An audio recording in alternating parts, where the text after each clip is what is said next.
Hello everyone. Hi, welcome to today's session. My name is Danny Sriskandarajah. I'm Chief Executive of the New Economics Foundation. It's a real pleasure to be working with all these organizations that I hope you will see on this slide to bring together this event, which is really an introduction to life in the think tank world. And just so you know, I'm speaking to you from the Resolution Foundation, just near Westminster in central London.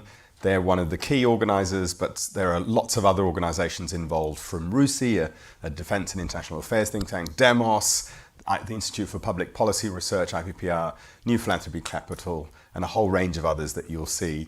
And we brought this event together because we wanted to create an opportunity for people who might be interested in the world of research, of ideas, of policy, of change making, but may not know about think tanks. We hope there's an opportunity for you to get to know us a little bit better over these next couple of hours. My job is to sort of warm you up for the main event, which is a series of different panels and discussions about different aspects of life in a think tank, and I'll get to that in a bit about what's coming. I wanted to say that if you've joined this session to learn about working in a think tank, you've done one better than I have, because 20 odd years ago I was a graduate student doing my DPhil, trying desperately to finish my doctorate, running out of money, broke, and needing a job. And in those days, this is literally 20 years ago, to find a job, you had to open up a newspaper, or buy a newspaper and open it up. And I bought a newspaper called The Guardian, that still exists. And you had to go flicking through the classifieds, the job pages. And on a particular day in the middle of 2003, there was a job there at the Institute for Public Policy Research, IPPR, which I'd heard a little bit about. IPPR was in the news occasionally when I'd watched the news. I didn't know anything really about what they did, but the job sounded fantastic. It was called a research fellow in migration equalities at the IPPR. And so I thought, well, that sounds very interesting. And I filed off in the post, for those of you who might know what that is, an application to IPPR, and heard back, I think by email, because I did have an email address, that I had been shortlisted and would I come into London for an interview to work at IPPR. And I say you've done one better than me, because in those days when I got my first job in a think tank, I didn't really know very much. I hadn't done the sort of prep work. I didn't know what life in a think tank would be like. But I hope if you've come this far and joined this session, it's because you're much more organised and active than I was 20 odd years ago. But I'm really happy to be here today, because I'm 6 weeks in to my job as Chief Executive of the New Economics Foundation. And it feels like I'm doing my second time around in the world of think tanks, because I did get that job as a research fellow at IPPR in 20 odd years ago, spent 5 wonderful, amazing years working on a range of policy issues at IPPR, and then eventually into management. I ended up 5 years later as Deputy Director at IPPR, and then left to do a whole range of other jobs in and around mostly civil society in the sort of non-governmental sector here in the UK and overseas. My last job at Oxfam, an international development organisation. But I'm 6 weeks back in the think tank, in the sort of my second time around, if you will, because I loved that job so much that I thought next, having done a bunch of management jobs, I wanted to come back into working in policy, ideas, research, campaigning. And so I'm really happy that one of the first things I'm doing is to be involved in an event like this, to inspire other people to get involved in the world of think tanks. So I'm going to show you some other slides, some slides to talk a bit more about what we do in the world of think tanks. I hope you can see this. This is a relatively straightforward, as simple a way we can come up with of telling you what effectively a think tank does. On the left there, we identify problems through a series of primary research methods, really. Analysis, surveys, public opinion type work, qualitative research, or even just classic literature review to identify the most important, pressing, urgent issues of the day. And then what sets us apart in some ways from traditional research institutions is life in a think tank is really about the next two bits of this diagram, which is to do the research aimed at coming up with solutions to those problems that we've identified. Again, using a fairly familiar list of methods that to generate those problems that are often now about consulting and discussing with other people what the merits of the various solutions might be. And then the really interesting, sometimes difficult bit is to persuade others to adopt the solutions that we've been working on. So working with policymakers and regulators, drawing attention to the things that we're doing through events or in the media, and finally campaigning and influencing to get those ideas discussed in the wider domain. And that's a sort of classic life cycle, if you will. And one way I used to often think about it is that whereas academics often start with an interesting research question, at think tanks, I think the general discipline is to start with important policy challenges and then do the research. And so that's the idea, is to sort of make sure that whatever we do is always relevant. We're not doing something because it's esoteric and interesting. We're doing something because it's urgent and society needs a better set of solutions to the question that, or the questions that we're dealing with. But let me just go back a little bit about how life in think tanks has changed even in the 15 or 20 years since I've last been in the sector. This is a picture from the Rand Corporation, I think dating somewhere in the 1940s. And some of you may know that the world's first formally recognized think tank was the Rand Corporation in the US, RAND, Research and Development Corporation. It was a spin-off of the US military, and it was called a think tank because in some ways the idea was, you can see them, mostly men, or almost all men, almost all white, doing a lot of militaristic planning about US strategic interests. And in some ways, that's been the sort of heritage that we're trying to shake off, because the last thing most of us who work in today's think tanks want to do is emulate that sort of approach to the world, where it's just a bunch of undiverse, unrepresentative people sitting in a closed room, thinking and talking amongst themselves, often with a very militaristic edge to it. And instead, this is the sort of diagram that I think might better represent where we try to be. And I say better represent because this is actually something I got AI to do. I use Copilot, not ChatGPT, and I asked Copilot to draw me a graphic representing think tanking in a diverse environment. And this is one of the graphics I came up with. It's still got the classic element of the think tank, which is two people. I don't quite know why someone has an enlarged brain. One of the figures sitting above the word think tank there, but they're obviously thinking really hard together in a tank that looks a bit like a fish tank.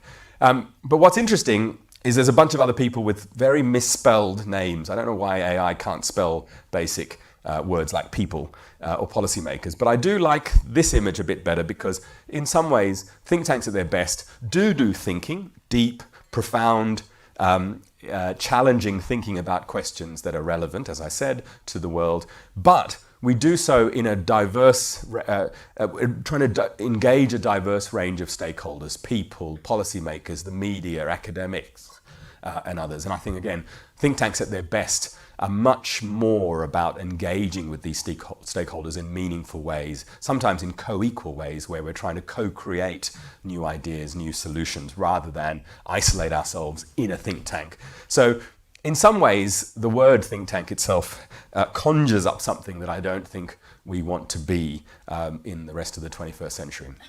And in some way, what do we want to be? Well, I'm going to suggest that there are 6 types of roles, or 6 roles that think tanks can play, beyond just this classic formulation, as I was saying, about the sort of research to policy idea to policy implemented treadmill or dynamic that I was talking about. And these are 6 overlapping roles that I think are complementary, but different think tanks will play to different strengths. One is many think tanks in the UK are registered charities, which means they have a certain set of obligations to pursue charitable objects. And almost all registered charity think tanks have a charitable object that involves something to do with the advancement of education and the undertaking of research. So in some ways, if you're a charity think tank, then one role you play is to advance education and research. So that's important. Second is that many of us see ourselves as evidence makers. So we provide evidence and arguments for others to use. And earlier today, for example, I had a meeting with someone from Green New Deal Rising, which is a fabulous mobilization organization that is trying to convince more politicians and political actors about meaningful investment in a Green New Deal. And it was fantastic to hear from someone at the Green New Deal Rising that they've been using evidence that colleagues at the New Economics Foundation have been producing in recent years. So in some ways, it's a fulfilling way that we don't necessarily need to champion the arguments. We're creating the evidence that others are using. Third is that we're there as sort of policy wonks or advisors to help governments make better policies, trying to do the heavy lift of thinking through the delivery and implementation of a policy, which is difficult. Sometimes I used to say, academics, if you read a classic academic paper, you have sort of 10, 20 pages of analysis, and right at the end, you might have a series of bullet points to say, here's what the academic thinks needs to happen. Well, that's not good enough in a world where delivery is as much of a challenge as the ideas. And think tanks, I think, different ones of them will pay more attention to different aspects of being the sort of policy wonk. Fourth is the role as a campaigner, that our job is not just to sit in the ivory tower and do thinking, but actually it's to help build power and to connect people to policy. And my lesson over the last few years is that, in fact, the best forms of think tanking are grounded in the lived experience of people who we talk about or research or care about. And the best forms of policy solutions, therefore, come from co-creating with those communities. And so in some ways, think tanking is also about campaigning and building power with the people that you care about and work with. Finally, penultimately, a fifth role, which is, I think think tanks at their best for me are as much about disrupting, to challenge orthodoxies and to help redefine, in our case, economics. NEF, where I work now, is about to turn 40. And when I read the founding documents of the New Economics Foundation, it's very clear that our founders, we were created in 1984 when Margaret Thatcher, the then Prime Minister, was about to host the Group of Seven, the G7 leaders, President Reagan and others, in London for an economics summit. And alternative economists, ecologists and others said, actually, no, that's not good enough. What we need is an alternative economic summit to challenge the orthodoxy of a neoliberalism that has become dominant over the last 40 years.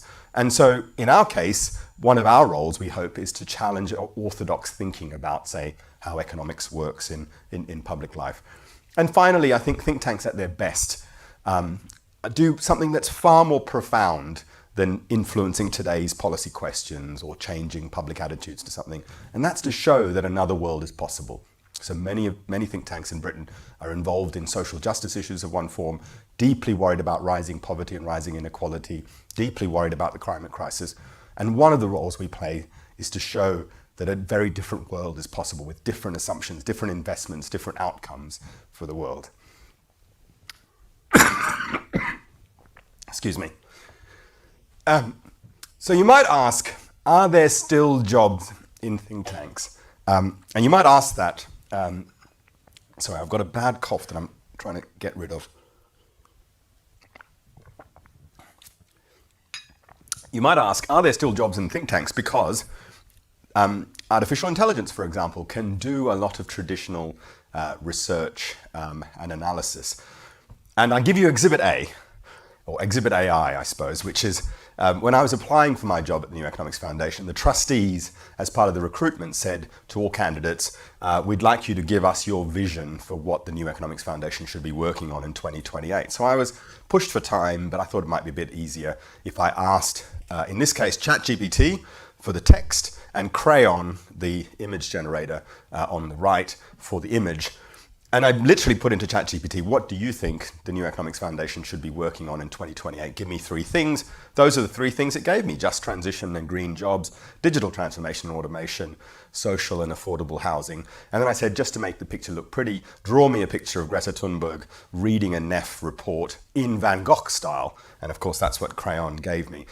And so you might say, well, what does it mean in a world where jobs are being disrupted through technology for organizations like ours who are supposed to be there doing analysis? When the bot can be better and quicker at analyzing information and digesting it and optimizing policy solutions, is there still a role for think tanks? And if you're looking for a career in a think tank, are there still jobs in a think tank? The good news is there will be, at least for a while. And here are some of the sorts of roles that you might work in. In the middle there is probably what you might most expect to be a role in a think tank. And think tanks are full of people who do some form of research: analysts, policy advisors, economists, researchers, quantitative and qualitative researchers. So people who can, run a regression, but also people who can run a focus group.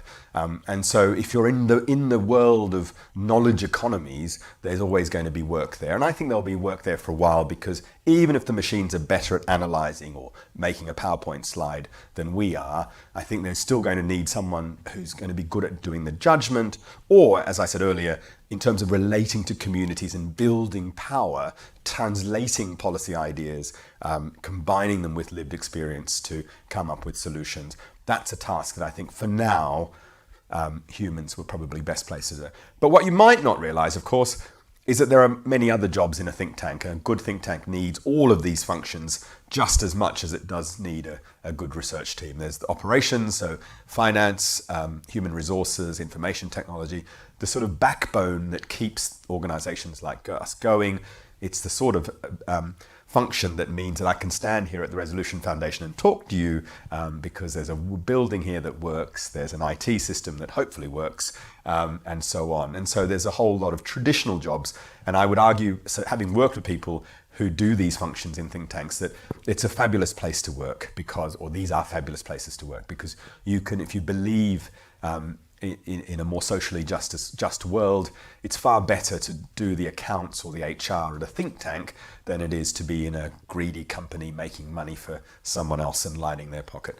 And finally, on the right side there's a whole bunch of communication and external affairs functions that we shouldn't forget. So if you believe this sort of idea that think tanking is not just about producing ideas, but about communicating and influencing others, then we spend a lot of our time, and therefore a lot of our resources are devoted to things like events, marketing, comms, media, public affairs. And so if you are interested in working in a think tank, then don't worry too much. I don't think the machines are going to take over all of these functions quite yet, but do remember that there's a whole bunch of roles. And later in the sessions, you'll hear from people who do these sorts of roles in think tanks that hopefully will give you a better sense of what a day in the life of a think tanker might be like. So let me just wrap up this bit to say, so think tanks need you. And this is also a really badly spelled graphic that Copilot came up with yesterday when I was preparing for this.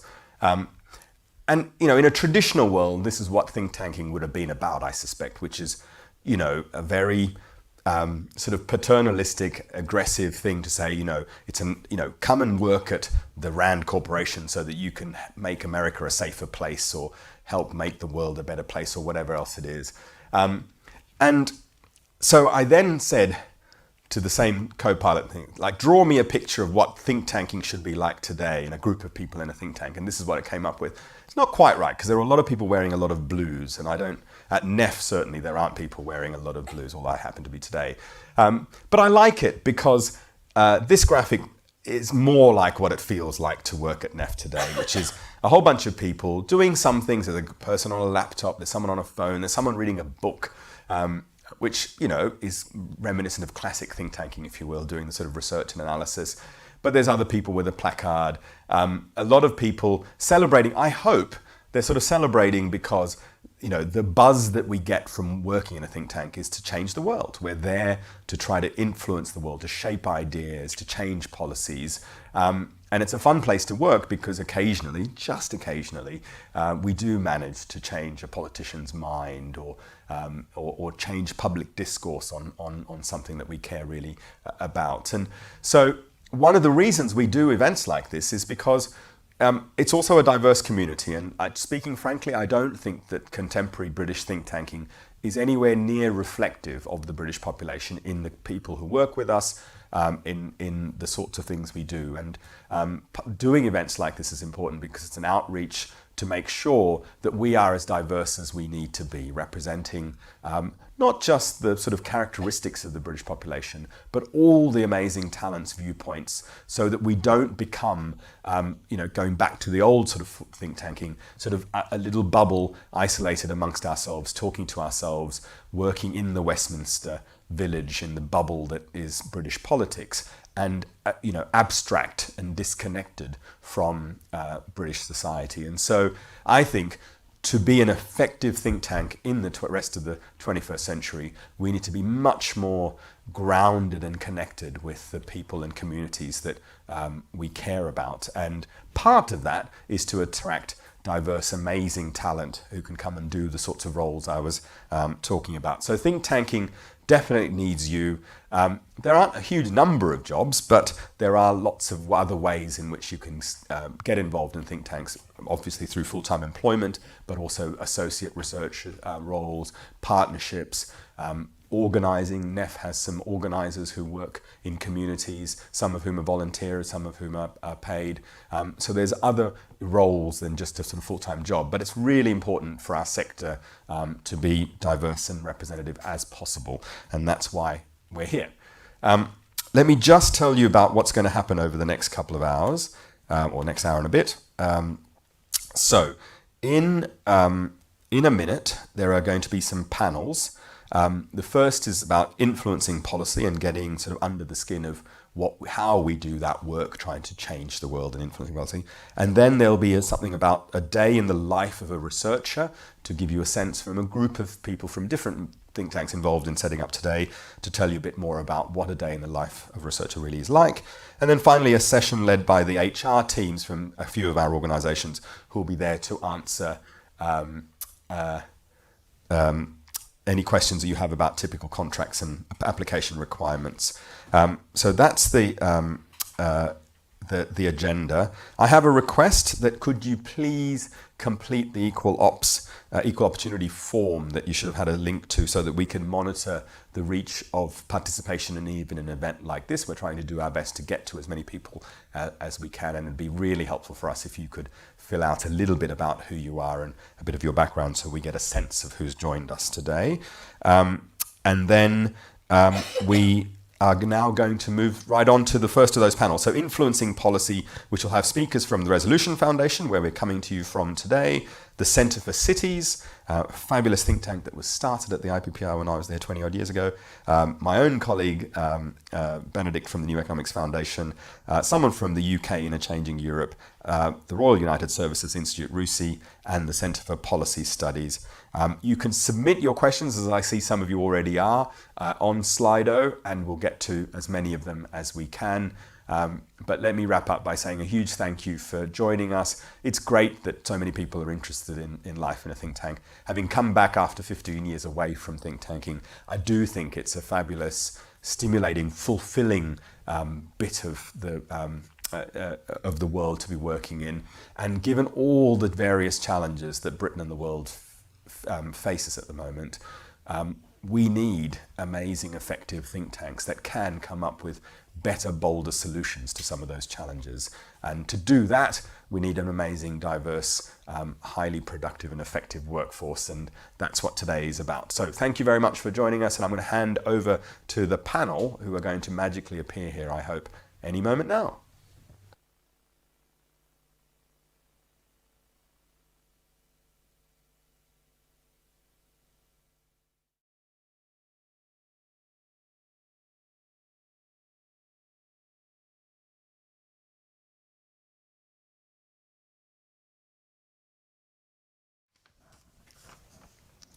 Hello and good afternoon, everyone. My name is Felicia. I'm an economist here at the Resolution Foundation, and I'll be hosting our panel on influencing policy.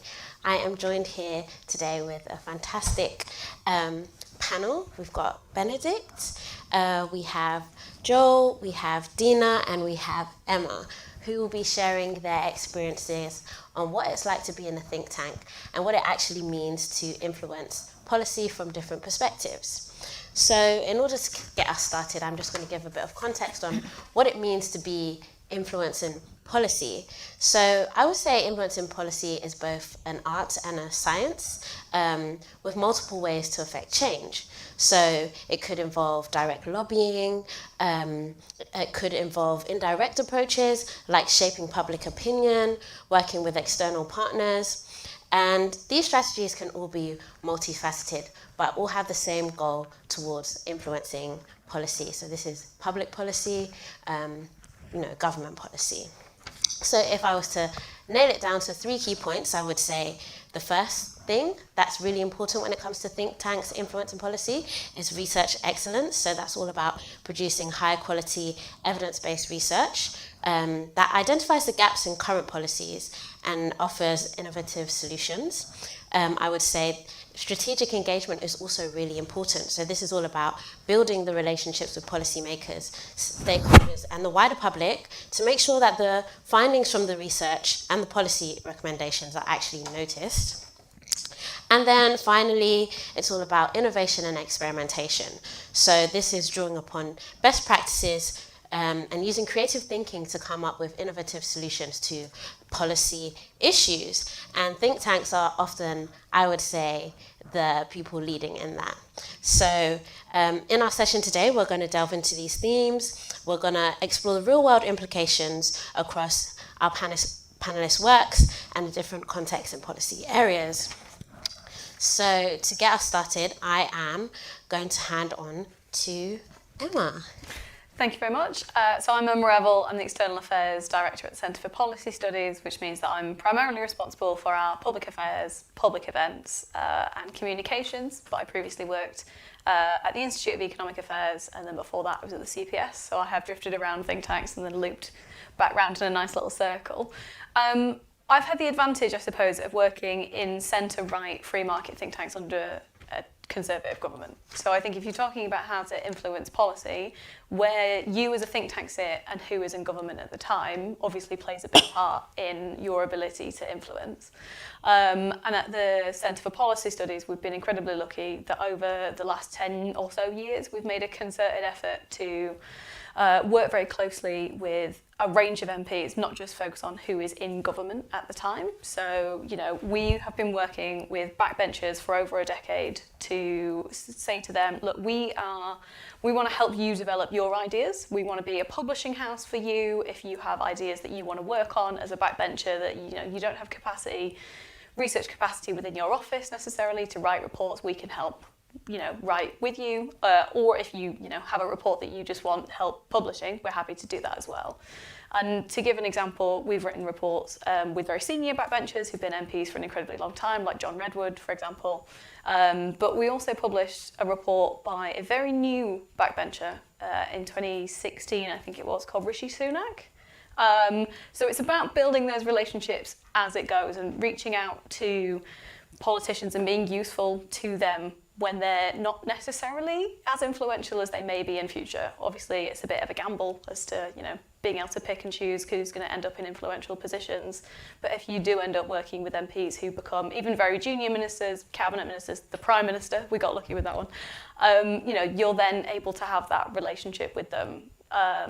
We also have worked individually to grow the profiles of the people who work for us. So, for example, Robert Colville, who is our director, was previously a journalist. He's had a fantastic network across Westminster for a very long time, which got to the point where he was so well regarded in terms of his policy sort of knowledge, that he was invited to help be part of the team to write the 2019 election manifesto. So that's not something that the think tank takes a direct role in. Rob took leave from the CPS to go work on the campaign and came back when it was over.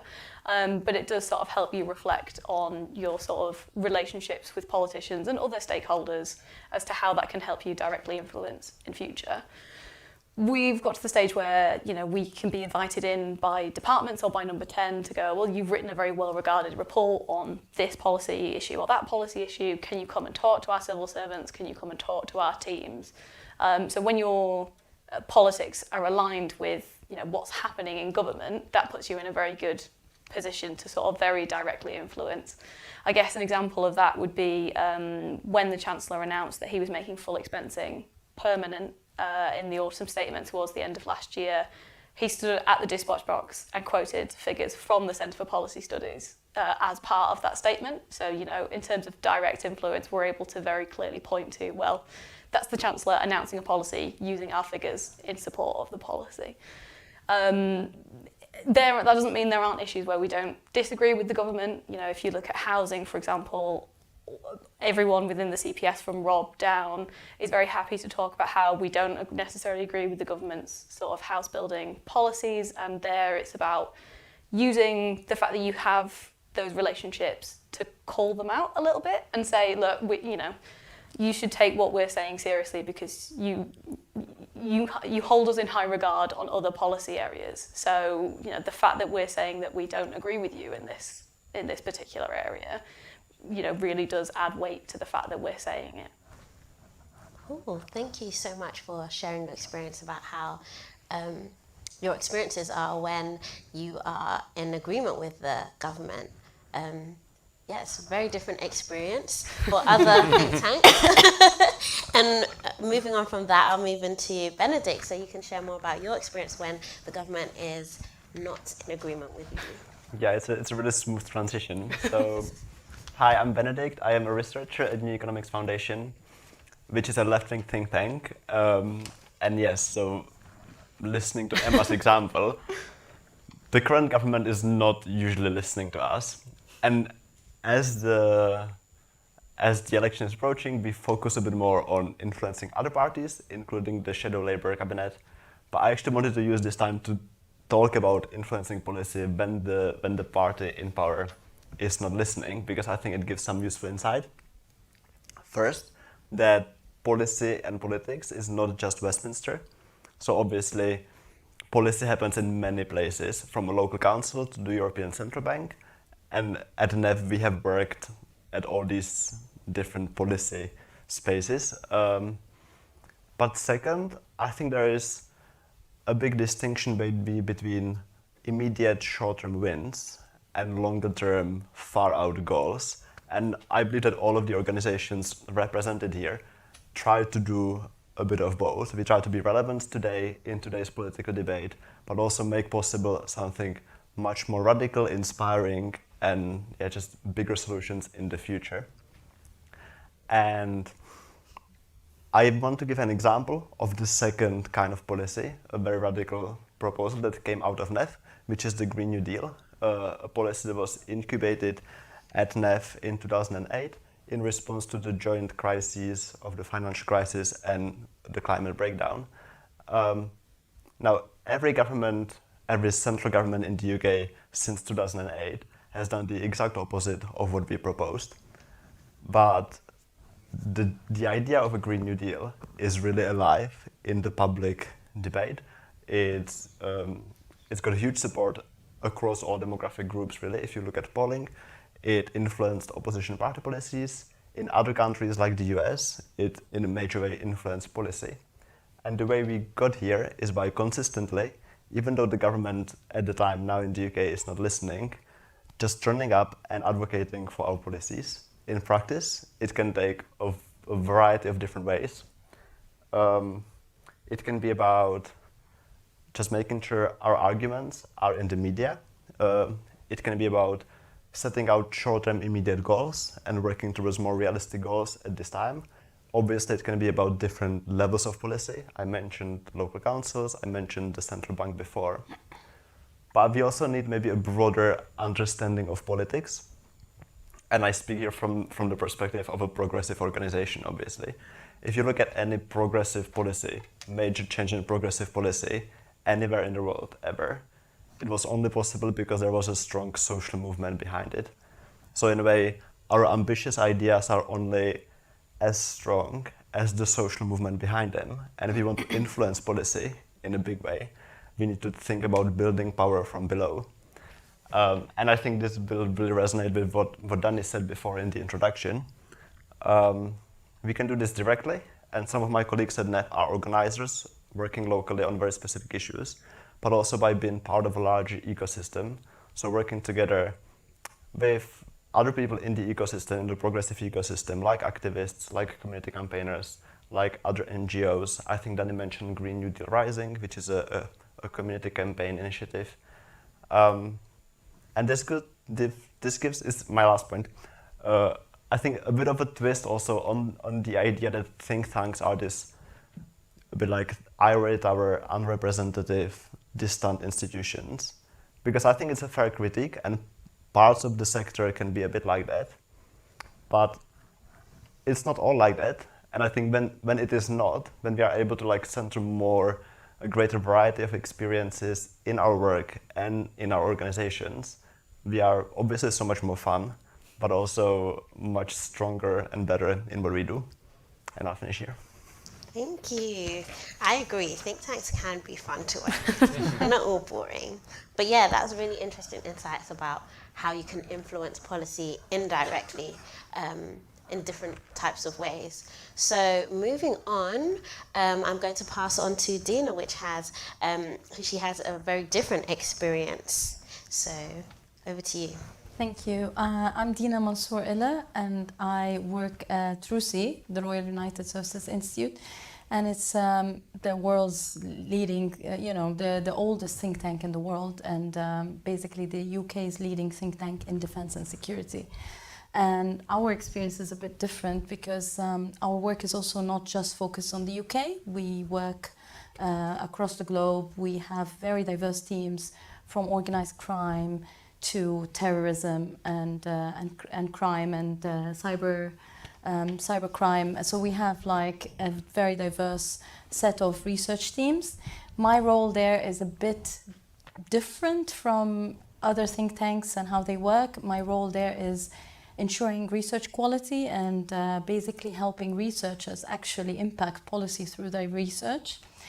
So the whole idea of me being there is bringing the academic and research experience in order to help their research say a message that would impact policy and be influential and be impactful and be evidence-based and be of good quality and ethical, abiding by ethical integrity standards. And all this is very difficult to bring in a think tank because a lot of times think tanks also want to publish quickly, want to impact policy quickly, want to be very responsive. And my role is actually to stop them a little bit and try to investigate a little bit more about the sources of their research and how they've done their research. Now, the reason why I am in that position is because I worked in research for like 10 years before I joined RUSI. For the past 4 years, I've been working at RUSI. And before RUSI, I worked at ODI, the Overseas Development Institute, and again, an international think tank that focused on development. The work, had some of it in the UK, but a lot of it was overseas. And obviously, the challenges faced at RUSI is very similar to that at ODI. And actually, even before coming to the UK, I worked in other foundations in different countries. They all had the same challenge, which is funding. And funding is an essential and core problem that a lot of think tanks are having and sharing. A lot of researchers are actually surprised when they join a think tank, especially in the UK, that actually a lot of their work is to get money in order to do the kind of research that they want to do in order to influence policy.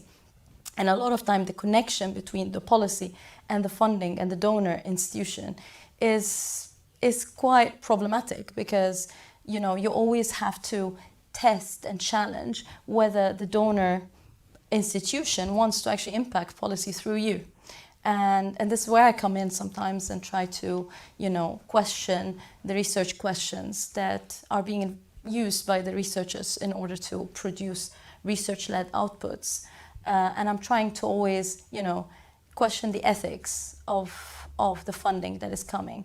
Now, that puts a lot of pressure on researchers. That was the case in ODI, the same at RUSI, where they have to meet targets, bring money in order to do the kind of research that they think is compelling, important, influential, impactful. And a lot of times also, because we do research abroad, and we try to do, for example, research in Africa, research in the Middle East, etc., we have to get this kind of funding that allows us to do work there, but at the same time get the data from the ground in order to make our research impactful. And that can be quite challenging because you do have to depend sometimes on local researchers because you are challenged by the language, you're challenged by the security, and the fact that RUSI also works in very sensitive topics makes it even more problematic. And in addition to that, the cultural awareness of those different contexts. And so all of this makes us depend on local researchers and local knowledge. And a lot of times the donors impose certain standards on how those local researchers can be used and how their names can appear on publications. So in a way, actually, the local researchers are very impactful in the policy research that we produce. But a lot of times, there are standards where you say, well, can I put the name of that person on that product since I ended up writing it because I'm a native English speaker, etc., etc. So there are considerations like that that people need to be aware of, because you need still to give voice to the people at the bottom and not just make a think tank be, the voice of the voiceless. There needs to be a shared, and as the first session said, we need a diversity of opinions to actually impact policy in the right way. And this is where I also try to come in and try to say, okay, we need to get more people to have a voice in your saying and in your papers. And that has been a challenge that we had also at ODI, where researchers actually did a lot of field work. And I'm going to close with an example of what kind of work that we did, that I did as a researcher when I was working at ODI. We were asked to actually do case studies on the ground on how Syrian refugees, women refugees, were able to access the labor market in Jordan. And that was at the height of the Jordan Compact, where all the politicians were saying, Jordan Compact is great. But we got evidence from the ground that actually the Jordan Compact was ignoring women to a large extent, was not taking the situation of encamped refugees at all into account.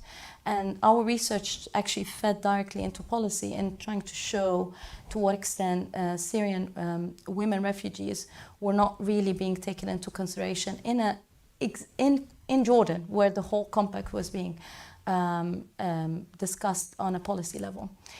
So that's me bringing different experiences. Thank you. That's really interesting. We've had different insights, and it's really interesting to see and hear about your role, not just as a researcher, but trying to hold the researchers to account in terms of what they do and the impact of your work on an international scale. So moving on to our last but not least panelist, Joel, who's going to give us a different perspective from the world of academia. Yeah, hi everyone. My name's Joel Roland. I'm a researcher at UK Interchanging Europe.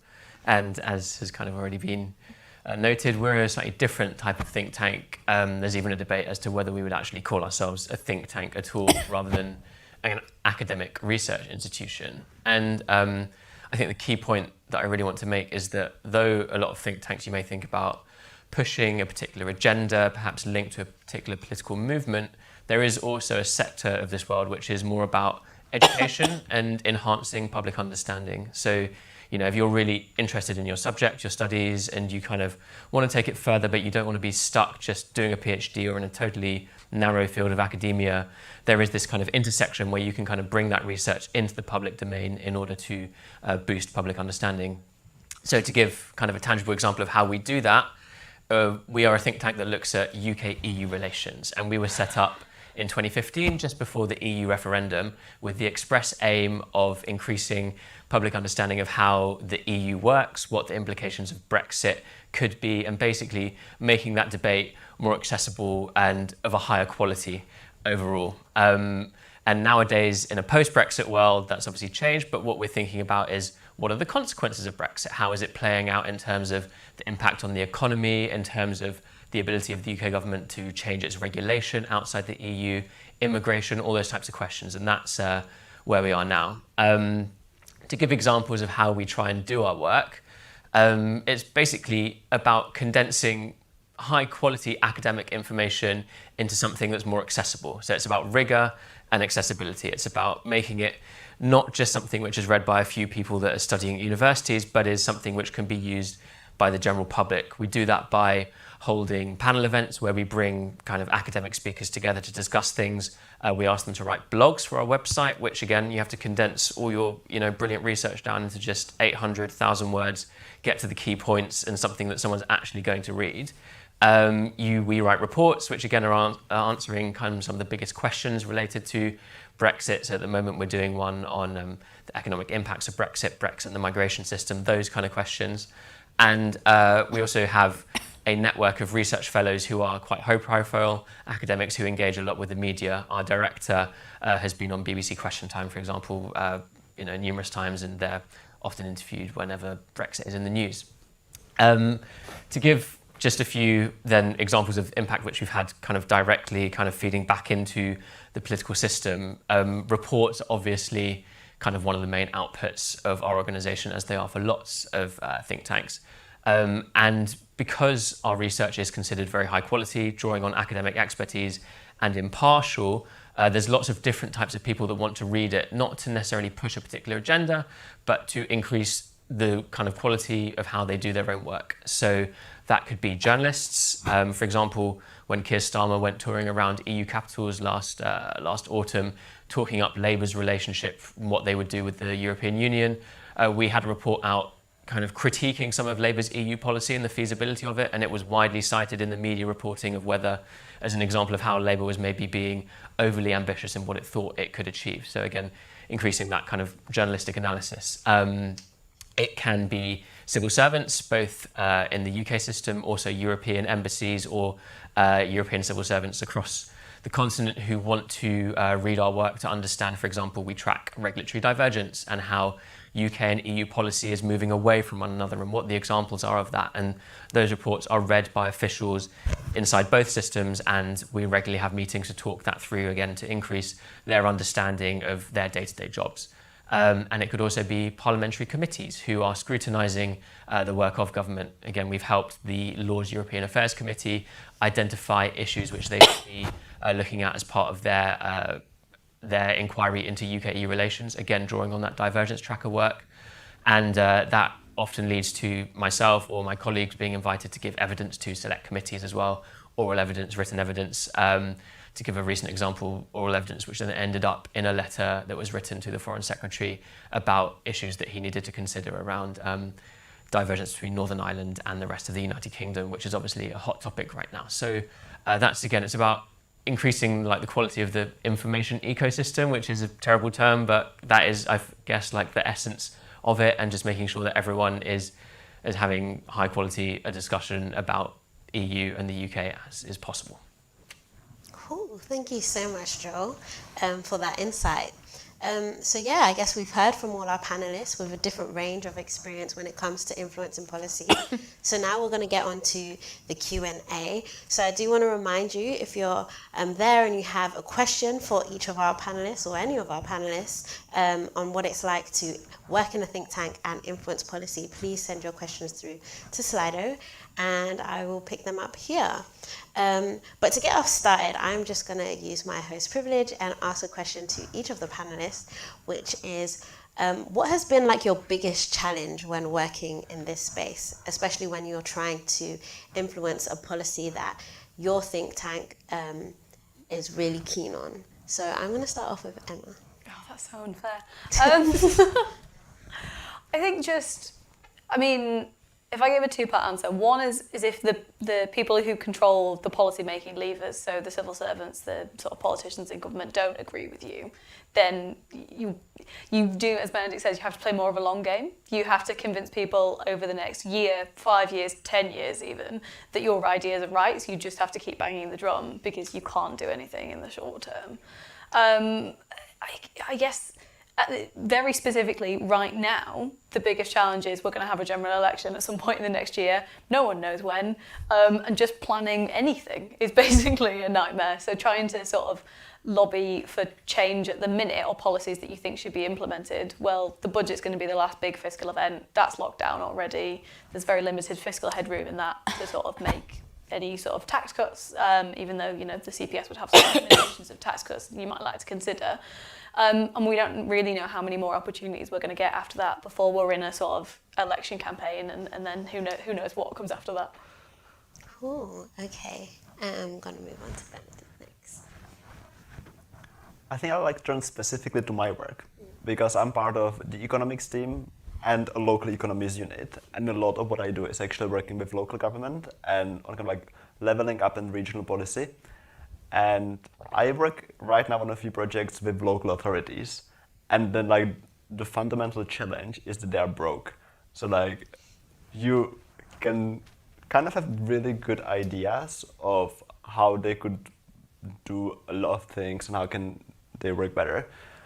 But at the end of the day, when they like have no money to spend, but also very limited capacity internally to actually implement anything and to learn and to take on new agenda, I think that's the single biggest challenge that kind of on a daily basis I encounter now is just, local government capacity. Yeah, that makes sense. It is hard when maybe you work with governments who maybe want to do things, but they just don't have the resources or the capacity to do stuff. But yeah, I'm going to go on to Tina next. Well, I would be repeating myself, but I'm not basing what I'm saying on just RUSI, but again, funding and donor relationships have been my challenge since I started working at think tanks 8 years ago in the UK.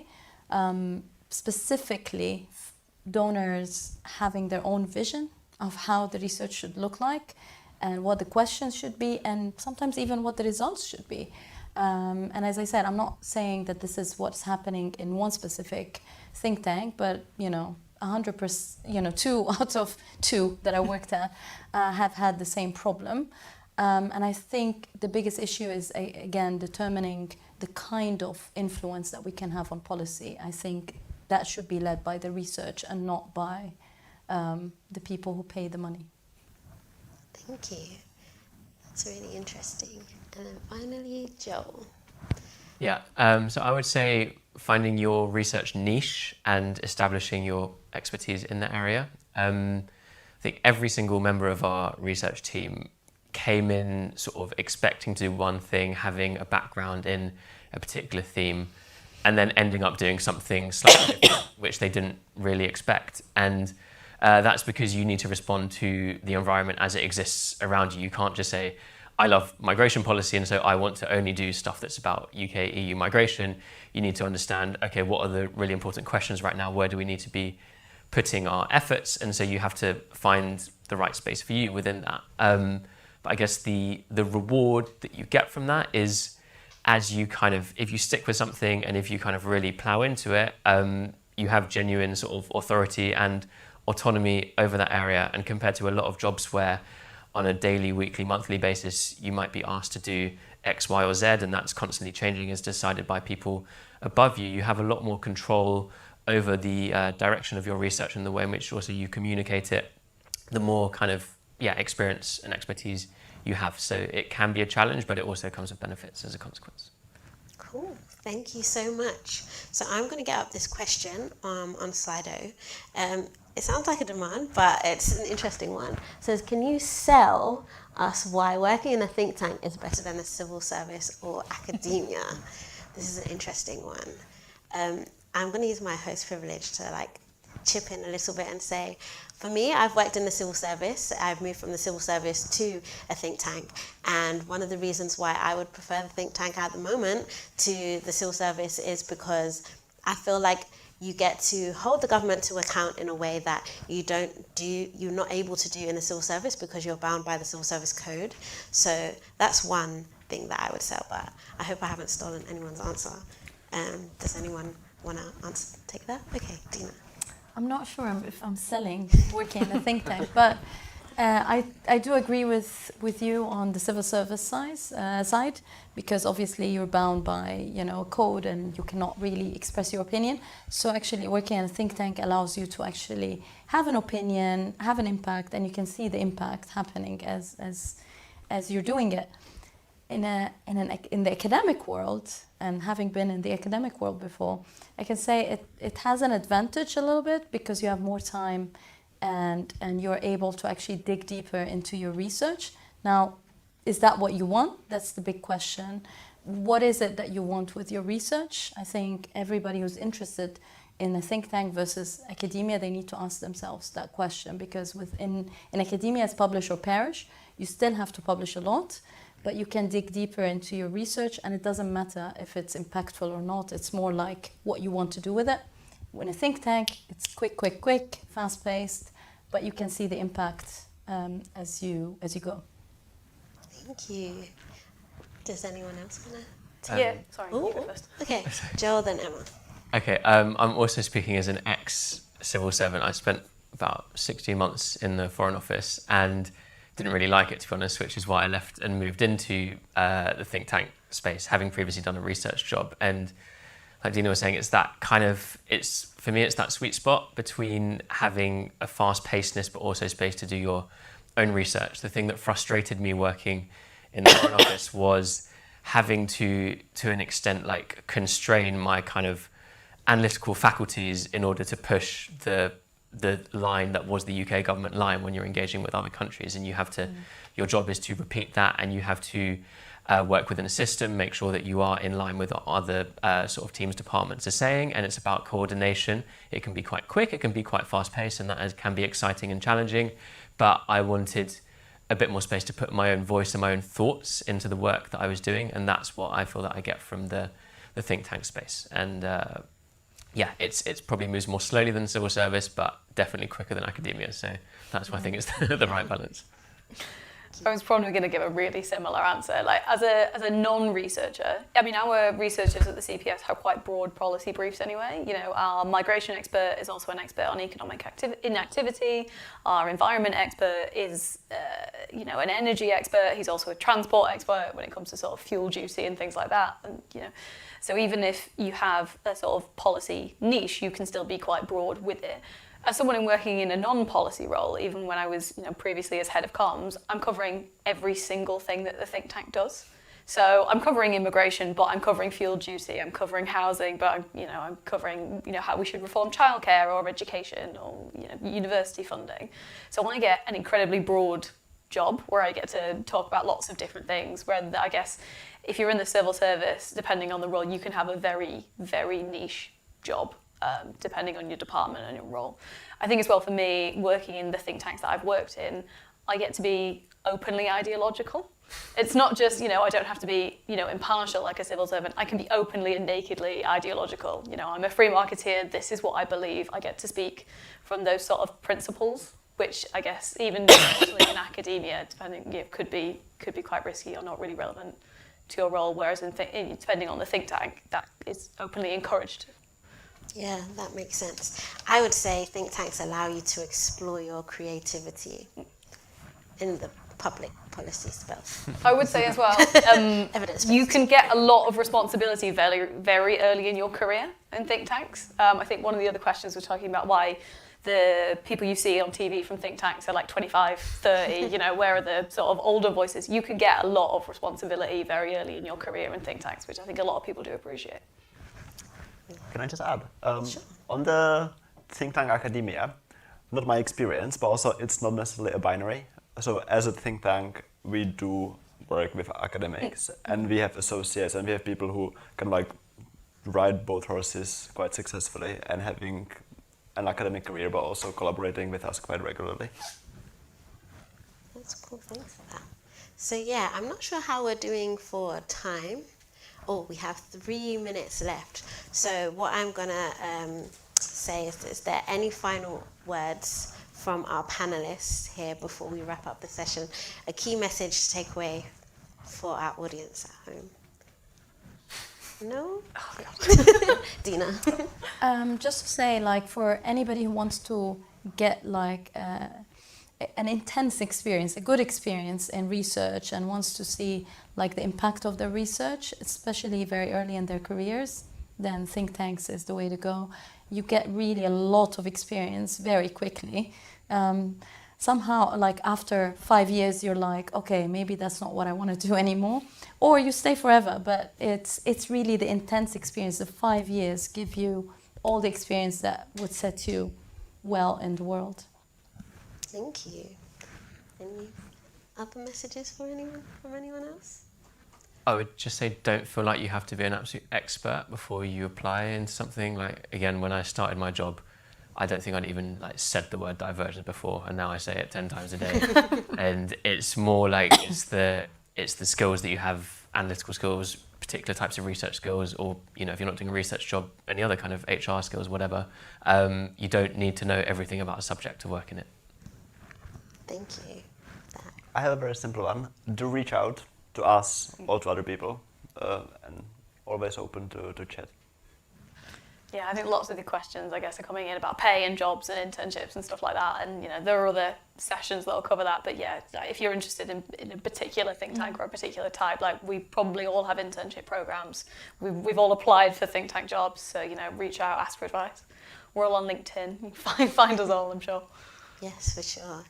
And that brings our session to a close. So thank you to our panelists for sharing your wonderful insights. And I will hand over to the next session. Thank you all at home. And thank you for sharing. No worries. Thank you.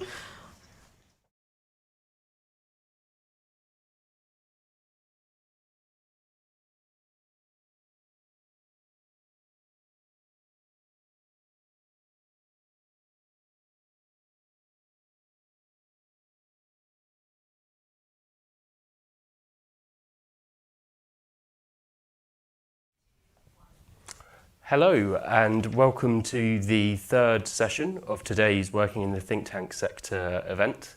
I'm Ollie Bartram, Senior Economist at the Institute for Government, and I'm your chair today.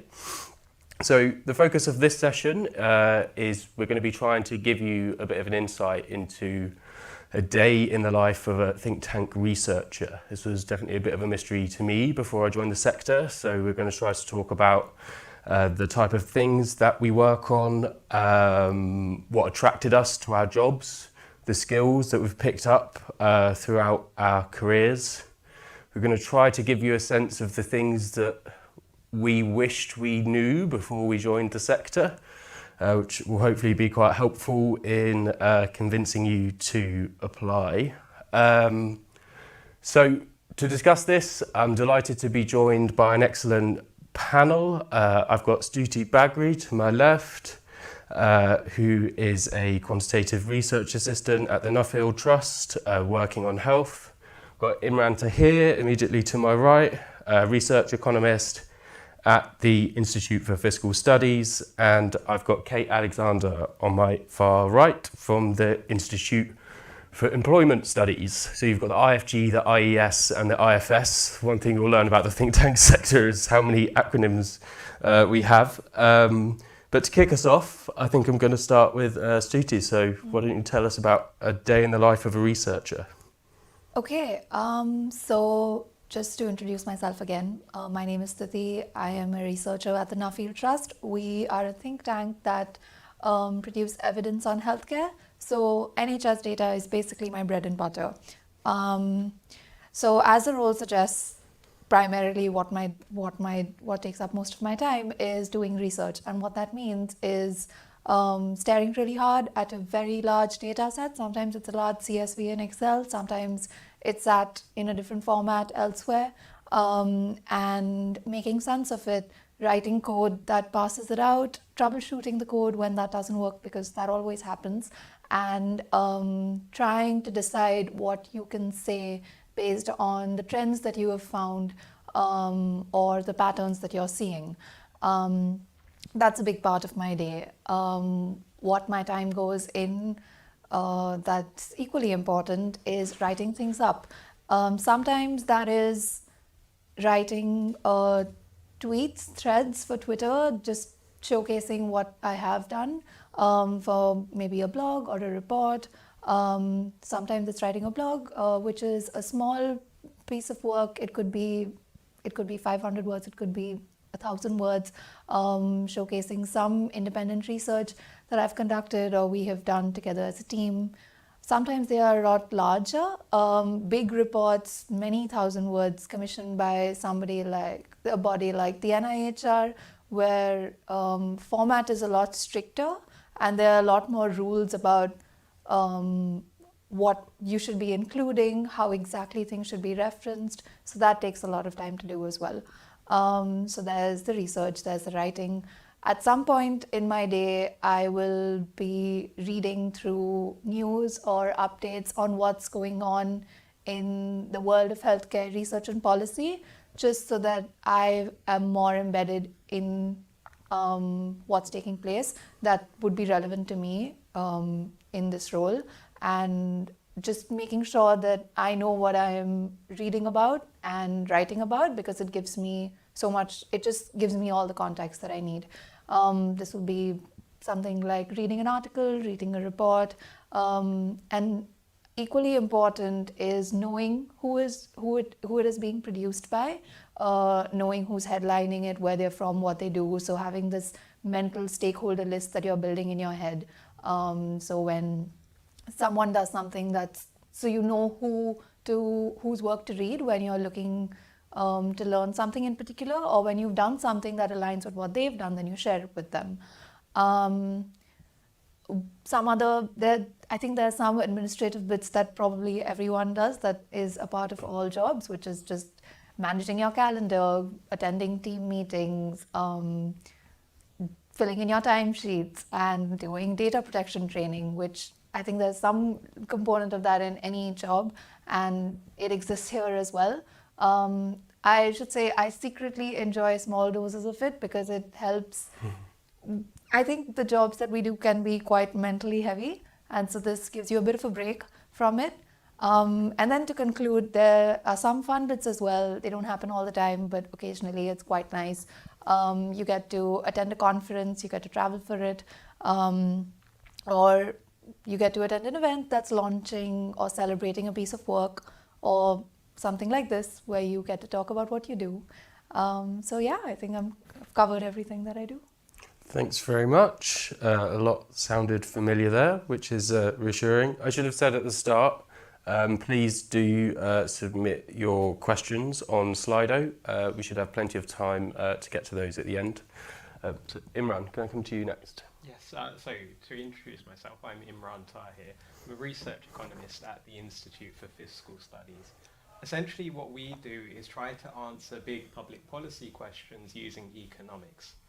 So I'm a trading economist, but actually many of the things I do day to day sound very similar to what the fellow panelists have been discussing. So my particular research focuses on education and skills. And essentially what we start every project with is a big picture question. So for instance, what are the best routes through education if you don't go to university? What are the best subjects to study in terms of earnings at university? So that's the big picture question we start with. In order to answer those questions, that's where the research happens. And most of our research is done using data. The data is the oil behind everything we do. It's key to what we do.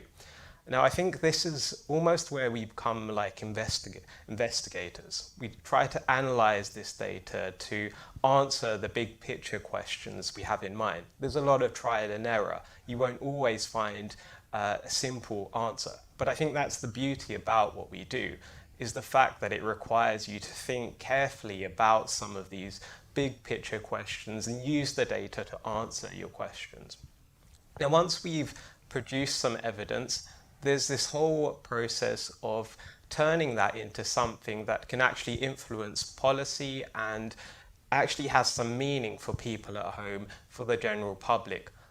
That's a key skill of working at any think tank, turning all of this evidence and all of this great research you've produced into presentations, into pieces of writing, into reports that people can easily digest and will actually influence policy. So a big part of our work is also around all of writing these reports and producing all of this evidence. And what we do day to day will typically depend on the stage of the project we're at. So when we've just started a project, a lot of that work will be analysing data, reading research reports to base your evidence in the literature. And once you've finished that stage, then you'll move on to the communication.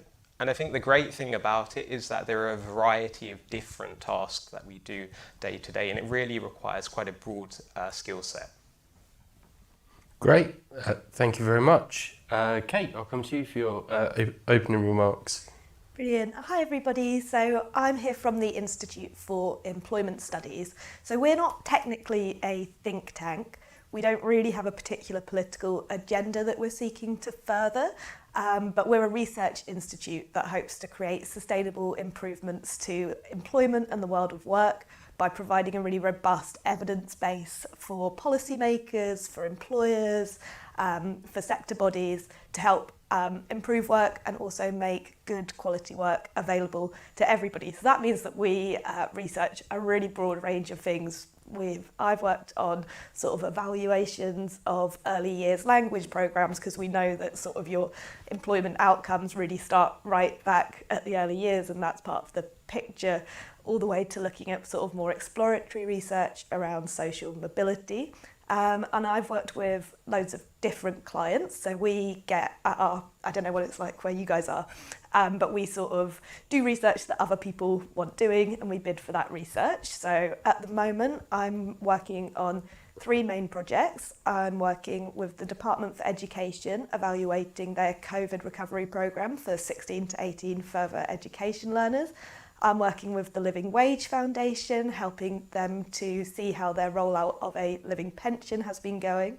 And I'm also working with the Construction Industry Trading Board about how we can get more people interested in careers in construction. So I hope that that gives you a little bit of a picture of like the absolute breadth of work that you can do at somewhere like the IS, and that's something that I really like about my job. And there's also, as Imran was saying, sort of a great breadth of tasks. So if I'm sort of thinking about my day, I wake up and I have my coffee and I know that I've got sort of certain deadlines or outputs that I need to get done by the end of the week. And apart from that, my day is quite free to decide what I want to do. So I'm primarily a qualitative researcher. I started a bit more mixed methods, and something that's really nice about working in the sector is that you really have a chance to sort of find your niche, both in terms of topic and in terms of methodology. So I get to do lots of interviews and focus groups and speak to really interesting people. I also get to do some of the lovely staring at CSV's files that you were talking about earlier, Shruti. And then there's sort of data analysis, so really thinking about what does this all mean, how does it answer our research questions, and reporting. So that's one of the things that I find really exciting about my job, is seeing that I've been published with my name out there, which is fantastic.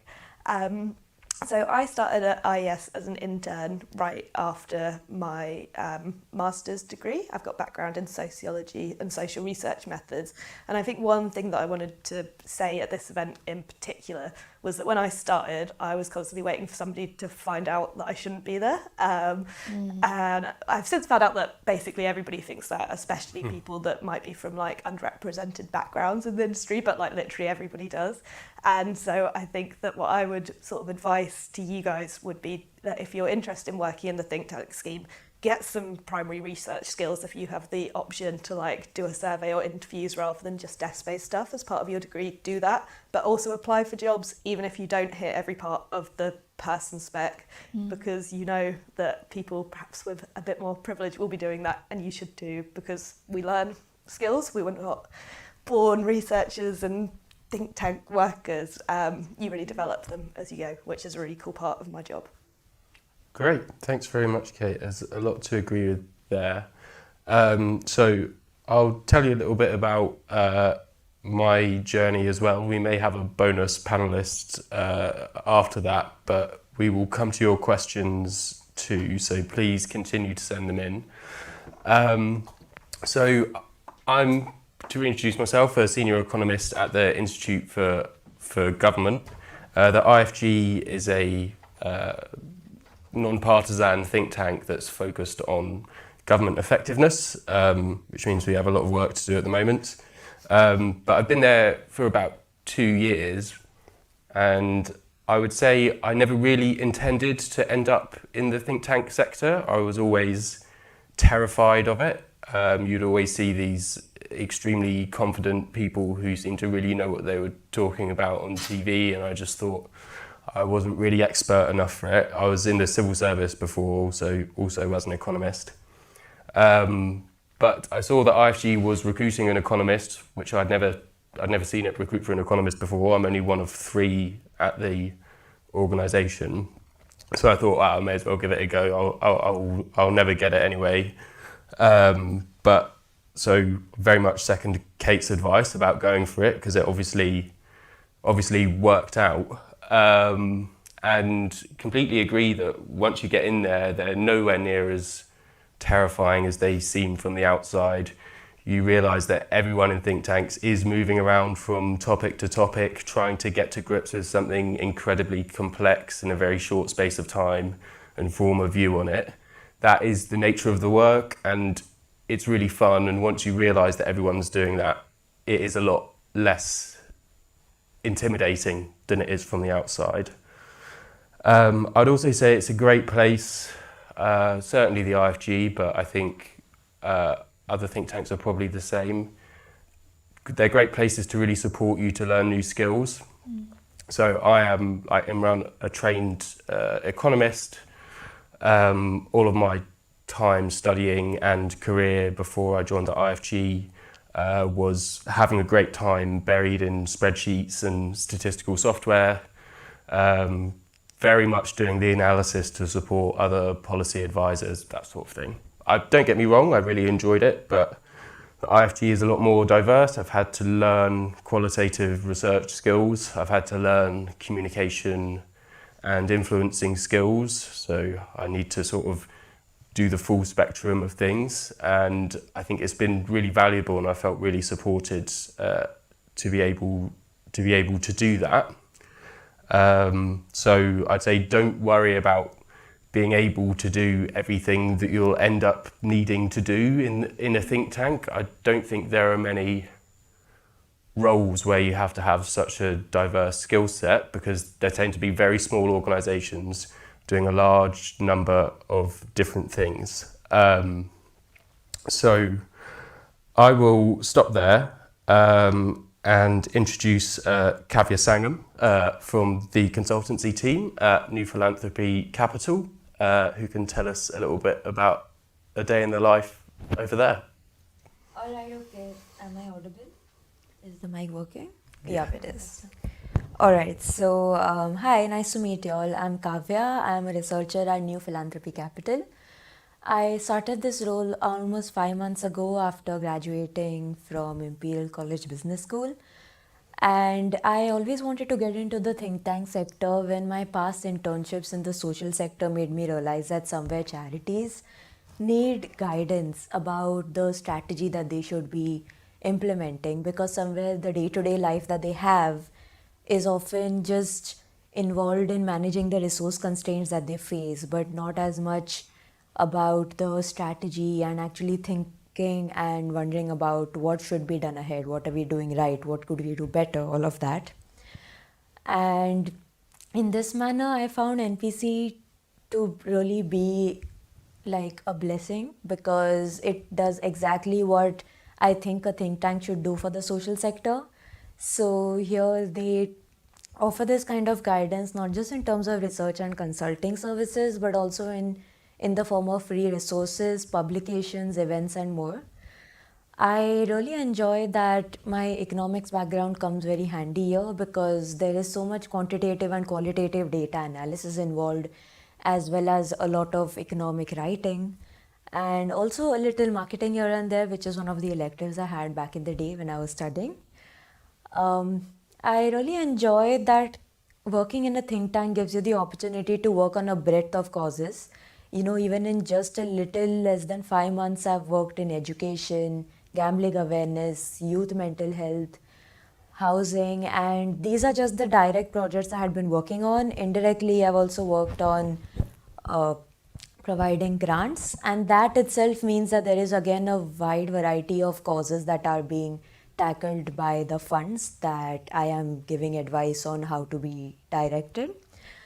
You know, it's very great for me. It's a very gratifying experience for me to come home every day thinking that every minute of work that I have done will at some point of time lead to some beneficiary all over the world just being thankful for a better quality of life. For instance, if I am telling a certain corporate foundation to donate to a certain charity, and that donation helps the charity give off free meals to underprivileged students, then I just know that one day some student will be very grateful that they could have a very comfortable meal, which is a basic standard of living. So, yes, that's all I have to say. Excellent. Thanks very much. So I'm going to come to your questions now. Please do keep sending them in. But there is a very specific one that I thought we might be able to help with, which is, this is also something I wondered, but is whether all think tanks use the same or similar software for data analysis. And I guess more broadly, whether we take the same approach and whether we get training on the job or need those skills beforehand. So I don't know what your experience is. Yeah, I use R and SAS. I did not know how to use either of them when I started. When I was a master's student, then I just dabbled in SPSS. But I would also say that sometimes the software that's used also changes within the place that you're working at. So I don't know what are your experiences with bits of software that you use? So, I mean, my experience of the civil service was that you sort of used whatever you were comfortable with. And at the IFG, it's very much the same. Like I say, we have 3 economists and each of us have our own preferences on what we want to use. For the one package that costs money, the IFG is willing to pay for it, which we're very fortunate to have, which is Stata. But I use R, and it's not ideal because all of us are writing projects in different languages. So maybe it would be helpful to have some more consistency. But in terms of training, again, because we're very small and there are only 3 of us, there's no organisational training apart from one that we've started doing on general quantitative skills. But I've found that I'm generally supported to go to specific courses outside to upskill. But I don't know if anyone else wants to talk about what software they use. I mean, I think we've probably all got the same answers, that even within our team there are probably people using different software, like whatever you're comfortable with. But I think that the key thing to stress is that these sorts of coding skills with statistical packages, you don't need before you join the think tank. These are things that you will develop very quickly whilst working on the job. So that definitely shouldn't be a barrier to you thinking about a career working in a think tank. Yeah, thanks to whoever posed this question, because I wouldn't have known how similar or different we were. But yeah, we mostly use SPSS or Stata at IS for that sort of statistical research. In terms of qualitative research, we sometimes use Atlas, but usually don't really use particular programs. And when we have used Atlas or any particular program, we will get some sort of external and internal training in it. So just following on, seems like wherever you go, you're going to get taught how to use the tools that you need to use. And I think the sort of training and development, certainly where I am, but it sounds like in the think tank sector in general, is really good. I've been taught how to use data. I've never had to use it for my job, but I could, which is very cool. I've gone on courses delivered externally. I've even been funded by my employer to get some career coaching to help with my career aspirations and goals. So yeah, another good thing about our industry, I think. Great.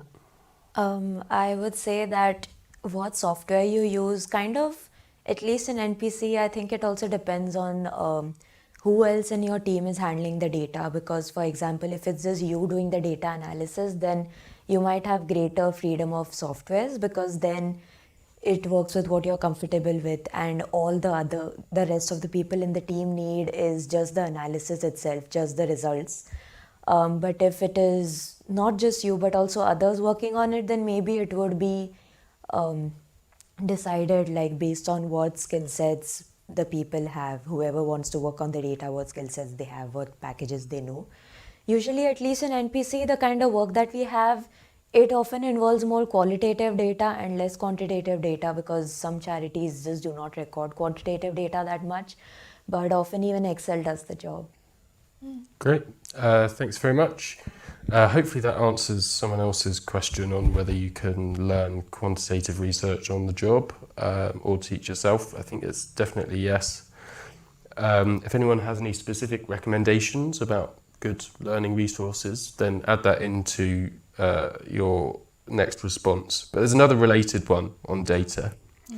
The questioner asks, seeing that as data is very important for influencing public policy, which I would agree with, where do we get our data from? What sort of things are we looking at? Don't know if anyone wants to kick off. Imran? There'll be a variety of different data sources that you'll use depending on the research question you're trying to answer. Some of the key data sets we will use will be survey data. So I think many think tanks will be familiar with the labour force survey data. That's an example of a government data set collected by the government surveying households about a specific topic. So there's a lot of survey data that we will typically use. Some qualitative research, so from interviewing people, many qualitative topics are answered using that sort of data.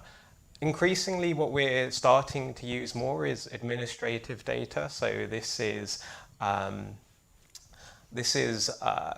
data sets and data sources collected by schools and other public organizations on specific things that they're recording. So for instance, at the IFS at the moment, we're using the National Pupil Database, which is a data set collected by schools and colleges, which provides information on the students that attend the school and a variety of different pieces of information on those students. And that's kind of the gold standard that we're moving towards.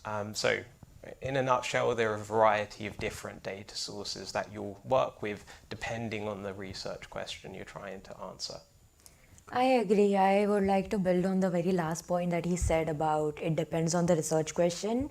Indeed, at least at NPC, the research question is the first step of determining where to get the data, because we need to first find out what it is that we want to find and who would be best to answer that. And once that is done, we come up with some sort of a target demographic from which we want to collect the data. And yes, accordingly, polls, surveys could be both very quantitative focused or very qualitative focused, as well as interviews or focus groups. Sometimes all of these are carried out. And of course, these are really reliable because we always make it a point to select people to collect data from in such a manner that it is very representative and there is as least bias as possible. And apart from just considering the reliability of the data every time we collect it, we also have periodic sessions where we reflect on the quality of data that we've been coming up with and what are any practices we can take up to improve the same. That's an important point, because I think part of the job is not just expanding on what the data says, but being carefully communicating what the limitation of what it can say even is. Well, for my organization, some of the data that we use is just publicly available. Anybody can use it. You can use it right now. And some of the data is stuff that we have access to after doing a certain number of things to prove that we're going to use it the right way. Just on that point, we were recently asked to fill out this statistical consultation where we were sent a really exhaustive list of a lot of health related data and asked to give feedback on how much we use it, what we'd like to see more of, what we'd like to see less of. So I think if you're recognized as someone who regularly uses data, then that can also happen where you have a role to play in the future of the data. So I think that's important to say. Yeah, I think other people have covered it quite nicely. I think for most of our projects, we'll sort of triangulate different data sources. So we'll have an economist looking at sort of big secondary LFS or something, and then we'll also often directly collect primary data from the population of our research itself, which is, I think, a real privilege of working where we work, is that we get sort of these chances to generate new data and decide what we want to know and then find it out. But yeah, I thought, Imran, what you said about sort of new emerging sources of data were really interesting. Something that we've started doing at IS over the last few years is using Adzuna data. So that's a job site sort of lets us scrape their listings so that when we want to get sort of a macro picture of what's going on in terms of the labour market, who's hiring, where are the vacancies, are those vacancies getting filled, like we can look at those sort of more traditional labour market statistics, but we can also get sort of on the minute job applications. So that's been, particularly interesting over the last few years, seeing certain sectors shut down in COVID and then suddenly have loads of vacancies. So it's quite an exciting time, I think, for data nerds like us. Yeah. Great. The only thing I would add to that from IFG's perspective is a lot of the stuff that we look at, like the role of ministers, for example, is quite difficult to quantify with data. So in a couple of areas, we've actually created our own data sets and publicised them. We've got a ministers database recording all of the sort of roles, tenures, activities of ministers over several decades that we've pulled together for our own research purposes since we've been around, and we're now putting that together into an online database that we can make publicly available for other people, which is really fun. We also obviously generate a lot of qualitative data through interviews. So again, from the minister's side, we have a Ministers Reflect archive where we interview former ministers about what it was like working in government. That's turned out to be a really interesting resource for other researchers as well. So people from the University of Southampton did some quantitative analysis on the sort of text from those interviews to see what ministers were talking about, the topics they were covering, that sort of thing, which has been quite interesting. So I'll come to another question. I would just say, please don't feel as though I'm ignoring all of your excellent questions about pay, careers, all that sort of stuff. We've got a final session of today's event that's going to feature HR professionals from the sector who will know much more about this and be able to give you much better answers than we would. But I've spotted one that I think would be interesting to cover off, which is how much collaboration there is between think tanks that specialise in similar areas. A preview of my own answer is I don't think there's anywhere near enough, and we could be doing more. But maybe we could talk about that, and just more generally the sort of types of people that you meet in your week, the sort of partners that you're working on projects with, or the groups that you engage with for your specific projects. I don't know if you want to start with this one, Kate. Yeah, I'd be well up for that. IS actually does quite a lot of collaboration. So I know that we've got grants from Nuffield before to do research about work and health. I think that we've worked with Resolution Foundation before on various projects. We often work in partnership, basically, which is really cool because we can bring, our expertise on all things employment and then other people's expertise on their areas of interest and work together, which is fantastic. And I think the second part of your question was really good because it was something I wanted to say in this panel. I think last session there was a question on why should you work in think tanks rather than academia or civil service. And I think that the absolute best part of this job is that we work collaboratively in teams. I think I'd find it really hard to go back to academia and work by myself on these questions. It's really cool that we get to collaborate with our colleagues internally, with people externally, as well as obviously with our research participants who are brilliant, but you get to meet them in sort of any line of work. So yeah, it's a really social job, and I think that there's good collaboration, but there could always be more, because I think that even just talking to you guys today, I'm like, I really want to know more about how you work and these cool projects that you're doing. So maybe we can put our heads together afterwards. I agree, I particularly love the point you made about how collaborative this space is. And why is it collaborative? Because all we care about is making impact.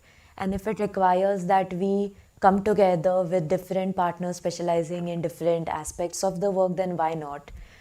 I know NPC has collaborations quite a bit, and yes, what I would also say is that somewhere think tanks are sometimes a lot more connected than you think they are. Maybe they might not work together, but they are definitely in touch quite often to think about current and future possibilities for ways in which they can work together. Of course, sometimes one way that collaboration comes across between think tanks is if there are any corporate projects involved where they want to involve multiple think tanks on the same project. But yes, definitely there is lots of collaboration, and there could always be more. Anyone else? Well, I have some positive examples of collaboration. So there are 3 independent health think tanks in the UK, and I work for the Nuffield Trust, which is one of them. So with the other 2, and this is an example of just today, we're organizing a conference together with another one of them, and we chat about speakers we know, how to pull it together, what are some things that we should definitely touch upon, what are some things we should probably keep for the future. And this is something we do on an annual basis. So there's some level of contact. Another example is if you are working on something fairly niche within your organization and somebody from another think tank is working on something similar, they'll just email you and be like, hey, I'm having some trouble with this. I see that you've done something similar. Can we have a chat? So I've experienced that those things happen. And of course, there can always be more. But these are good examples of just healthy working. And it is a bit motivating, because I think the narrative isn't, oh, you shouldn't give them so much information that they would be advantaged in a way that would cause you disadvantage. I think we just feel let's share what we know, let's do what we do best, because if we all do good work, then the difference will actually be made, as opposed to one of us doing good work. Cool. I feel as though I should qualify my comment. There's obviously lots of great collaboration lots of discussion between think tanks. So I'm regularly in this building, for example, or speaking to the IFS or the National Institute for Economic Research. But I do think a slight disadvantage of the project-based nature of think tank work is that a think tank will get a project and you'll write the report yourself, obviously speaking to all of your colleagues and getting all of their great ideas to help feed into your work. And there are some great examples of joint projects. We in the IFS did one many years ago called Better Budgets. That is one of my main reasons for thinking that we should do more joint reports in the future. So I think we have time for one more question. And there is a very good one that I've lost, but I'm going to try to remember it, which is, how well prepared did you feel for your responsibilities when you had your first day in a think tank? And I think the second part of that question was, did your degree help you, or were there sort of other skills that either you'd picked up elsewhere or you had to pick up on the role? So I don't know if anyone wants to start. All right, I'll go ahead first. Yes, I would say I was easily some 60-70% prepared, maybe even 80%. And the preparedness came from the fact that what I did in my college, which is analyze data, write about it, present solutions based on the problems that are coming forth, is pretty similar to what I do on a day-to-day basis as well. Even for that matter, the way you do it, like, you either have some case studies or some data sets to analyze, or even just some surveys and interviews that you conduct and then analyze. It's pretty much the same. Where the lack of preparedness came from was two factors. One is the fact that a lot of your work is more simultaneous than you think it is. And it takes you some time to kind of get a hold of that, especially if you're staffed on multiple projects at once. So like, for example, you have a deadline for one project, but then you also need to take up some crucial data from another project that you need to kind of initiate the collection process before the first deadline is over, so that the first time, like after the first deadline is over, you have something to work with next. That's just an example. Another way I felt maybe a little unprepared was the fact that it's just the whole dynamics of working with people, because regardless of how experienced you are, every single place you go, the people will always be a little different. You will be getting to know people as well as the overall culture. And this was my first time doing an in-person internship, so all the more I was getting used to how going to office works. And I feel, yes, indeed, the master's degree helped, because the same skills were tested essentially, like I said before, but more so in an economics context. And yes, that's all I have to say. Cool. To you guys. So I think for any position, there are a range of technical skills that you'll need, but honestly, I think most of them you will pick up on the job and you will learn. I think everyone has like a level of writing skills, a level of data analysis, which you'll pick up from your degrees and prior experience. But I think the big thing is you need to have a willingness to learn, and you will learn. Yeah. Every day is a learning day, and you're continually improving upon the skills that you need for your job. And I think the fact about working in a think tank is that you do need a wide variety of skills, but you have the opportunity to develop those skills. I think that the biggest thing that you do need, aside from all these technical skills, is an intellectual curiosity. So a curiosity about the world, the questions you're trying to answer. I think that goes a long, long way, but that's not something you can teach. Yeah, absolutely echo everything you said. And to the first part of the question, it's very normal to be extremely nervous and not feel like, and this was something I think Kate mentioned before, but not feel that you do not belong and someone is going to sniff that out sooner rather than later. But you were hired for a reason. You really were hired for a reason, even if you think that it doesn't exist.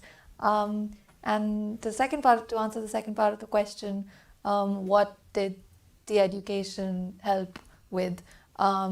I think that in my case, and from what I've learned speaking to other people, it gives you a point of view to approach something, especially if you did a degree that's relevant to the content that you end up working on or the sector that you end up working on in your think tank job. It gives you a point of view to explore something, to explore a bit of data there. And the other thing I think is it gives you experience with self-directed work, work that's not just been assigned to you, but work that you have directed from start to finish, because that will eventually be expected of you. And having done it before gives you the confidence to do it again. So that's my bit on that. Yeah, that's a great question. I think we've kind of covered it, and I know we're coming to end, so I'll be quite brief. But I think that when I joined, I kind of had the skills. I did a sociology degree, and contrary to what certain politicians would say, that does equip you with loads of skills that you're going to need in the labour market in terms of collecting information, analysing that information, thinking critically about it, reporting it. It was that confidence and the ability to apply those skills to a range of projects. Like I really remember early in my career visiting a building site and talking to people working in construction about training programme, and I was reading these questions and I was like, I don't know what this means and I don't understand what they're saying, and it was really scary. And now I look back and I'm like, yeah, of course you didn't know, it was your first interview. By the end of the project I did know. So yes, I think everybody will be well equipped by your various degrees to work in the think tank sector. People come from all sorts of backgrounds. I wanted to make one point actually, which is that especially if you're a researcher who's like at the beginning of their career, it is pretty, we understate, we as in not just all of us here, but in general, like we as graduates or people who finish their master's degree, we often underestimate the leeway that think tanks give us to account for the fact that yes, we are new in our career, we are not bound to know everything. So somewhere I feel that this was one unlearning. I learned to not like beat myself up too much if I did not do something right on the first try, because sometimes things are just a learning curve, and NPC has been very welcoming and very understanding of that as a young person you might take a little more time, or you might take a little more time to like understand something, but that doesn't make you any less talented, or it doesn't make you like a burden on the team or something. It's perfectly fine. Great, helpful tips from all the panel there. I'd completely agree that think tank work is really, really diverse, and you will get the support that you need to be able to tackle it. I still don't feel prepared for all of the things I have to do as part of my job. Initially found that very terrifying, now I find it quite exciting.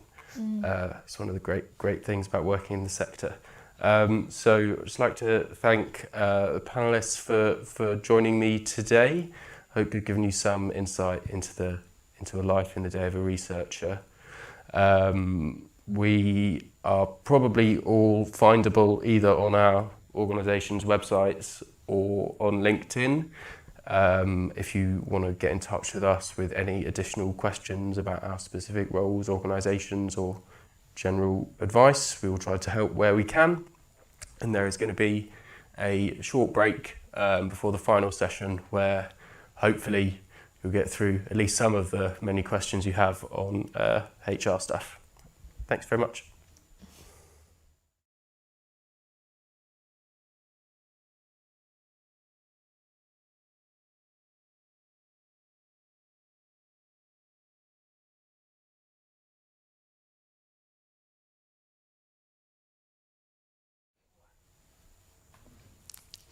Welcome to the session on applying for jobs in the think tank sector. We have a panel made up of HR people from across the sector. So I'll introduce myself. I am Cassia Dingwall. I work for Pro Bono Economics. We are a charity think tank, and we aim to collectively tackle the causes and consequences of low wellbeing in the UK. The other panellists that we have today, so first is Nicola Blacklaws. She works for the Institute for Government, and also Vicky Wright from the New Economics Foundation. So I'll just hand over to them to introduce themselves and also to explain a little bit about why they work in the sector. Nicola. Thank you. Hi everybody. I'm Nicola, as Cassie said. I'm the recruitment manager at the Institute for Government. We are a think tank that focuses on government effectiveness. That's our charitable mission, to make government more effective. So we are interested primarily in sort of processes and structures of government and how government works and how it can be made to work better. And I think the thing that comes to mind when I think about what inspires me to work in the sector has been that I get to work with brilliant, passionate, thoughtful people every day. IFG and the think tank sector generally is full of those people who are all working really hard to try and make things work better, and it's inspiring to be among those people every day. And Vicky? So I work at the New Economics Foundation. We're also a charitable think tank. Our mission is around kind of creating a fairer economy that works for people and planet. And I moved to NEF 2 years ago. It was my first think tank. Before that, I worked more in the delivery side of the charity sector. So, working directly with young people, working directly with people with mental ill health. And the reason I've moved into the think tank sector is because you get this sense when you're out there on the front line that the need is endless and you're sort of treating the symptoms rather than the causes. And for me, like, the think tank sector is very much about the systems and the things that drive like inequalities or things that don't work very well in this country. And so being in a think tank, you feel like you're actually making a difference for the longer term, and you're working on things that are going to make a difference for people like beyond your own lifespan, which is quite exciting. Thank you. For me, actually, moving to the sector, I think I'm very inspired by charity effectiveness, and that's the thing that we focus on. But actually, it's making a change, and I think the sector really does do that very well.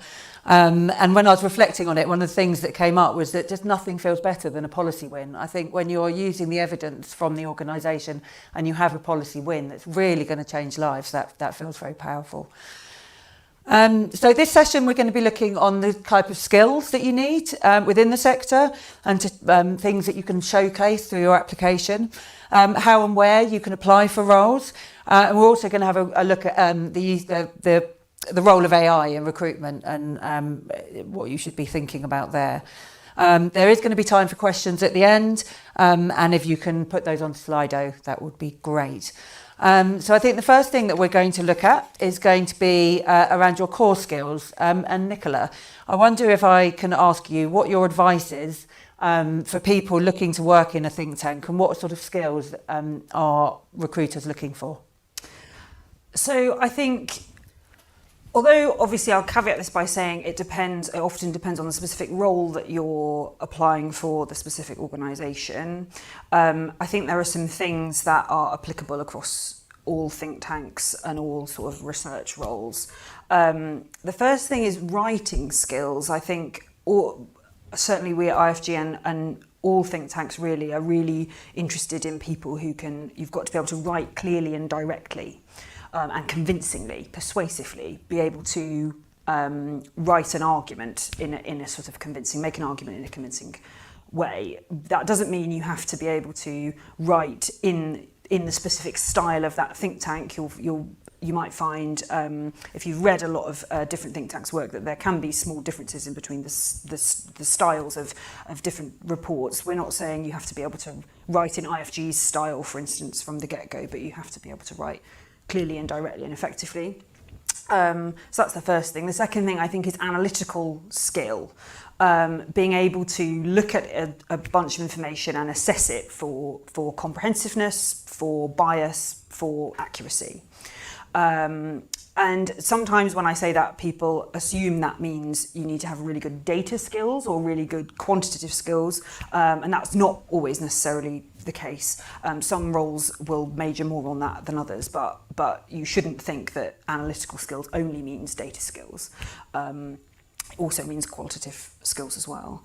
And the third thing I think is we're looking for people who are sort of interested in learning new things, interested in getting stuck in, interested in sort of taking new opportunities.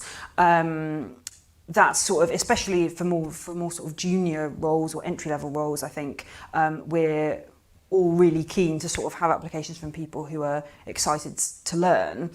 And the other thing I would say, which is not necessarily skills, kind of narrowly skills, but I think all think tanks are very keen to see that their applicants are genuinely interested in them and their work.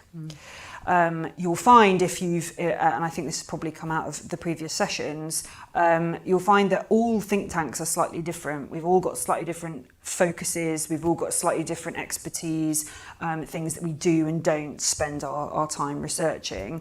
And I think all think tanks are very keen to see in applications from people why it is that you're interested in our specific work, the thing that makes us a little bit different from all the other think tanks. So I think that's those are sort of the four key things, I think, in terms of skills. And I think it's also worth noting that all think tanks will have training programs, and so a lot of the skills that we're talking about can be enhanced through those training programs once you're in the role. Yeah. Thinking about the application process, so actually when you come to apply to a think tank, can you, first of all, Vicky, I wonder if you could take us through the application process for your organisation. Okay, also I'm going to be cheekily add something to the first question. Oh yeah, do. I would say another thing that we would be looking at is like communication skills, because it's not, desk-based research alone is not going to be the role of a researcher, even more so now than in the past. And you'll be working in a team, so it's thinking about that, how you communicate within a team. You'll often be working with partner organisations, so you'll have to communicate outwardly, and you'll also need to communicate with stakeholders. That could be funders, that could be, you know, other academics or researchers. It could be, you know, as you get to the other side of the research and you're trying to have influence, it could even be like politicians and people like that. So thinking about communication skills and able to communicate with different people from different backgrounds would be another skill that we're always looking for when we're recruiting. In terms of the process, we've talked a bit about this before, like really, we can give you a guideline, but every think tank will have like their own nuances and differences. So if there are particular ones you're interested in or particular areas that you're passionate about, you should contact them. You know, we, for example, at NEF, if people contact us, we'll always answer questions about our processes, the kinds of roles we have, and often there'll be a staff member even willing just to have a quick chat with you and talk to you a little bit about our work if you proactively contact us. And I would be surprised if that wasn't the case for other organisations represented here. In terms of the process itself, there's two elements. So some think tanks have sort of internships or traineeships that they might have for entry-level roles. They will often have perhaps like set times of the year that they would be recruiting. So you'd need to kind of proactively contact them, find out about those schemes. Things you could do to find out is also signing up to their newsletters and subscribing to their social media, because that will be ways that they might talk about these kinds of schemes. And they'll be quite specific and probably different for each think tank. And then roles that are not through those sorts of like traineeships or annual processes, very similar to any place. So we're normally looking for somebody quite quickly, maybe someone's leaving or there's a new bit of funding and we need to get going. So there'll be like an open recruitment process, could be about 3 to 4 weeks, that will be advertised. And at that time, it will be on certain sites. The Charity Jobs is a site that lots of us use because many think tanks are also charities. Again, if ours will always go out in our newsletter, and I think that will be the case for other think tanks. So sign up to newsletters, follow on social media, you'll hear about jobs and opportunities. And I think also places like The Guardian sometimes, although that's less the case for like entry roles, but if you subscribe to all of these places and keep looking, then you won't miss an opportunity. In terms of when it's open, that's another opportunity to contact us. If someone contacts us about a role, wants to ask questions, they can do that, and we'll, you know, often have quite a senior staff member might be happy to get online with you and answer your questions. So it's a good opportunity to like hear a bit more about the role and a bit more about how we work specifically. And each think tank will have its own culture, its own ways of working. So it's good to try and find that out or ask questions. And then usually for like the application process, we would just use something quite standard. So we would ask for a CV and a covering letter. And we will normally ask that covering letter to cover very closely to the role specification. And the main advice I can give you is please give examples of your skills. Don't just say, I'm good at something, or I have experience of something. Like, tell us about what that looks like, because that's how we'll be working out, like, do you have skills and do you have transferable skills that work for this role? Some think tanks use other methods. There's a piece of software, I won't go into too much detail, it's called Applied, and a lot of people are starting to use this. This will be where they might ask you like 2 to 3 questions about that are sort of skills-based or competency questions, and they will ask you to answer those questions, and that's what you will be assessed on. And although you might have to submit your CV, that will be a secondary part of the process, it won't be the primary bit. But again, most think tanks will include information on the job pack that tells you, like, how does the process work? What can you expect? How can you contact us? So again, if you engage in that, then you can find this information out, and there's always a lot of willingness to talk about how we work. Probably the last thing just to add is around if you need adjustments or for accessibility. Again, I think every think tank that I'm aware of is disability confident accredited. That means that if you meet the basic person spec and disclose a disability, you'll get guaranteed an interview. So, you know, that's a really good route. Also, in terms of like if you're offered an interview and you have access requirements, contact us and we will be very willing to adjust the process to ensure that you feel included and can kind of participate on an equal footing in the process. So I would say the bottom line is contact us, because usually we'll adapt whatever we can do and be really willing to hear what you need and think about how we can make that work. So that's my top tip. I think that's a great top tip, thank you. Nicola, I wonder if you could also talk about the recruitment process at IFG. Yeah, so we use the platform that Vicky was talking about for all of our recruitment. So we use a platform called Applied. And what that means is we, certainly for sort of entry level or very junior roles, What we generally ask applicants to do is we ask them to complete a timed multiple choice test, and that has a variety of different sorts of questions in depending on the role, but often it'll include some data interpretation questions, it includes some sort of verbal reasoning questions, it might, depending on the role, include a little bit of numeracy, a little bit of sort of error checking. So that's one part of the application. And then the second part is, as Vicky was saying, a sort of 3 or 4 usually short written questions where we're asking you things about your sort of motivation, interest in the role, and sort of assessing how you think about things. We do usually ask for our internships, for instance, we will ask candidates to tell us about their educational background or their employment or work background elsewhere in the application, but we don't sort of assess that. Candidates don't get points for that, if that makes sense. For slightly more senior roles, we do usually ask for a CV to be submitted, but as you were saying, the CV doesn't usually get looked at until quite late in the day, really. You have to have done well in the multiple choice test, you have to have scored well on the sort of written questions in order for your CV to be looked at. And that's partly because we're trying to focus on people's skills and abilities rather than, maybe specific experience that they have. And that's just one strategy, one way of doing that. The other thing maybe to mention about that is that we review all of our applications anonymously, name blind. So when we're assessing the sort of written questions in the application, usually those answers are assessed by multiple people, 2 or 3 people look at each individual response and give it a score. So each candidate ends up with a sort of overall score that is made up of a lot of different people having looked at different bits of their application in a totally anonymised way. So the people assessing them don't even know if they have looked at another bit of the application from that same candidate. They're only looking at the response to that individual question to sort of try and weed out as much sort of bias, unconscious or otherwise, that exists.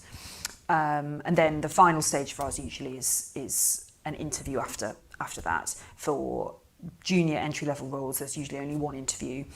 For slightly more senior roles, there'll probably be 2. And there's also, depending on the role, we might ask candidates to do and shortlisted candidates, this is so people who've been invited to interview, we might ask them to do a short task of some kind in preparation for the interview or prepare something for the interview that we'll then talk about with them. Brilliant, thank you. I'm going to move on quickly to AI. Obviously, AI is playing an ever-increasing role, and definitely we're seeing a lot more AI in application processes. So I think it's important to address it. Nicola, what role are you seeing AI play in recruitment, and should candidates be using it? Oh, it's the $1 million question. So yes, so I would say over the last year and a bit at IFG, we've seen a significant increase in people using ChatGPT or similar tools to write their applications. And to the extent that now the platform that IFG uses for our recruitment actually produces an AI answer to our questions, so that when our assessors are reviewing people's applications, they have an AI answer next to it so they can compare. And what I think I would say about if for candidates who are thinking about using ChatGPT or similar tools to help them write their applications, I would encourage you to think about what ChatGPT is going to provide you with. And also the fact that it's unlikely that you are going to be the only person using ChatGPT in this recruitment round. If you've thought of it, probably a lot of other candidates are also going to be using the tool to help them answer these questions.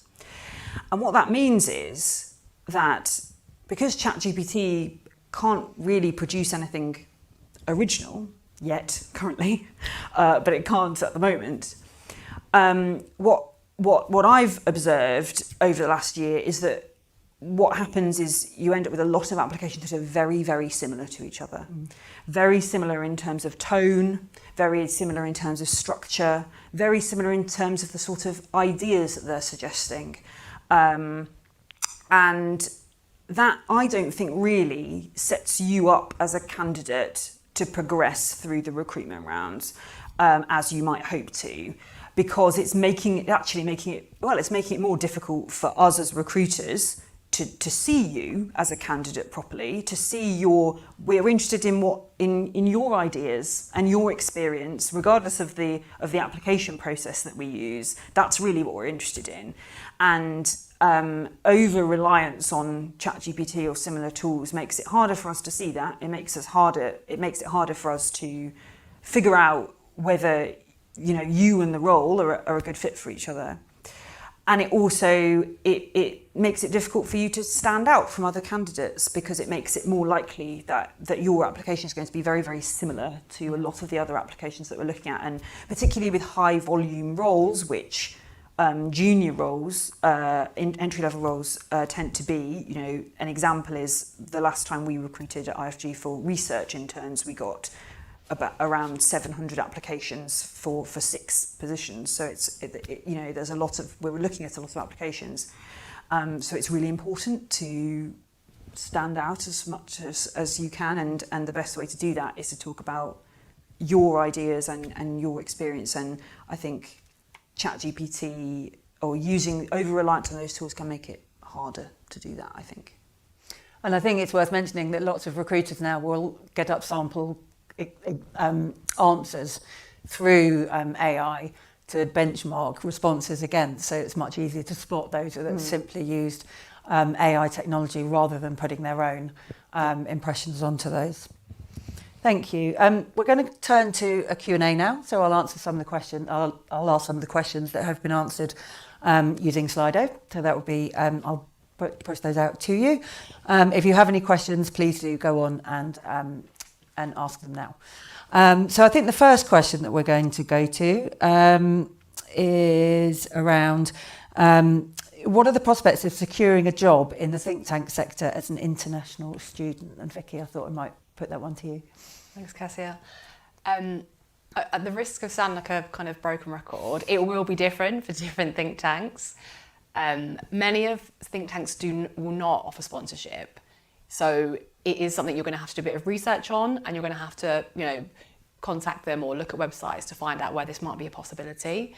I know at NEF we don't offer visa sponsorship, and we do ask people to already have a right to work in the UK. And I think especially for a lot of think tanks are quite small, so although we punch above our weight in terms of impact, we're often quite small. And so if you're already getting 200-300 applications for a role, by opening it out further, it would become such an excess of applications, we wouldn't actually have the resource or manpower to even assess them fairly and make like an informed decision. So it's not because we wouldn't like to, but it's a practical consideration of like resources available in our HR team to actually actively review applications. But some do, and you should look at that. And it might be that if you end up coming here and work in comparable or roles that might have comparable skills, and you kind of have your right to work at that point, then you can apply at a later stage. And there are lots of roles, I think, that have crossover. Even things like comms type roles can have a lot of crossover.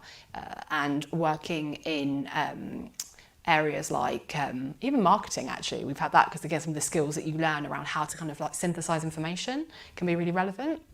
So thinking like that, or thinking about outside the box, or media roles, all sorts of things that you might be able to come into that in the longer run could build up your skill set so that you are then better placed to apply to a think tank role. Thank you. I was very struck with earlier, Nicola, you were saying you can have up to sort of 700 applications for 6 places. So I think this question is really relevant. How competitive is it to get into a think tank position as a graduate? I mean, the bottom line is that it is pretty competitive. And I think partly that's because, as I think probably the previous panels have demonstrated, think tanks are quite there's a lot of really nice stuff about working in think tanks, and they're attractive. But also, as Vicky was sort of saying, a lot of think tanks are quite small, and so are not recruiting at the sort of volume level that your big graduate recruiters are.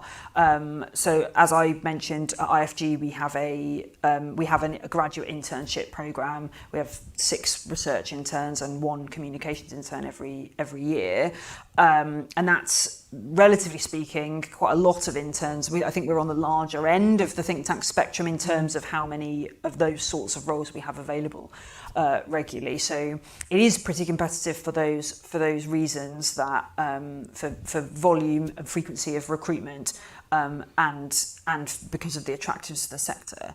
But the other thing I would say is, I don't think that if you're really interested in working with us in any of our think tanks, in any other think tanks, you shouldn't let it put you off. I mean, because somebody has to get those jobs. Why shouldn't it be you? So, you know, it would be disingenuous to be like, oh yes, not competitive at all, don't worry about it.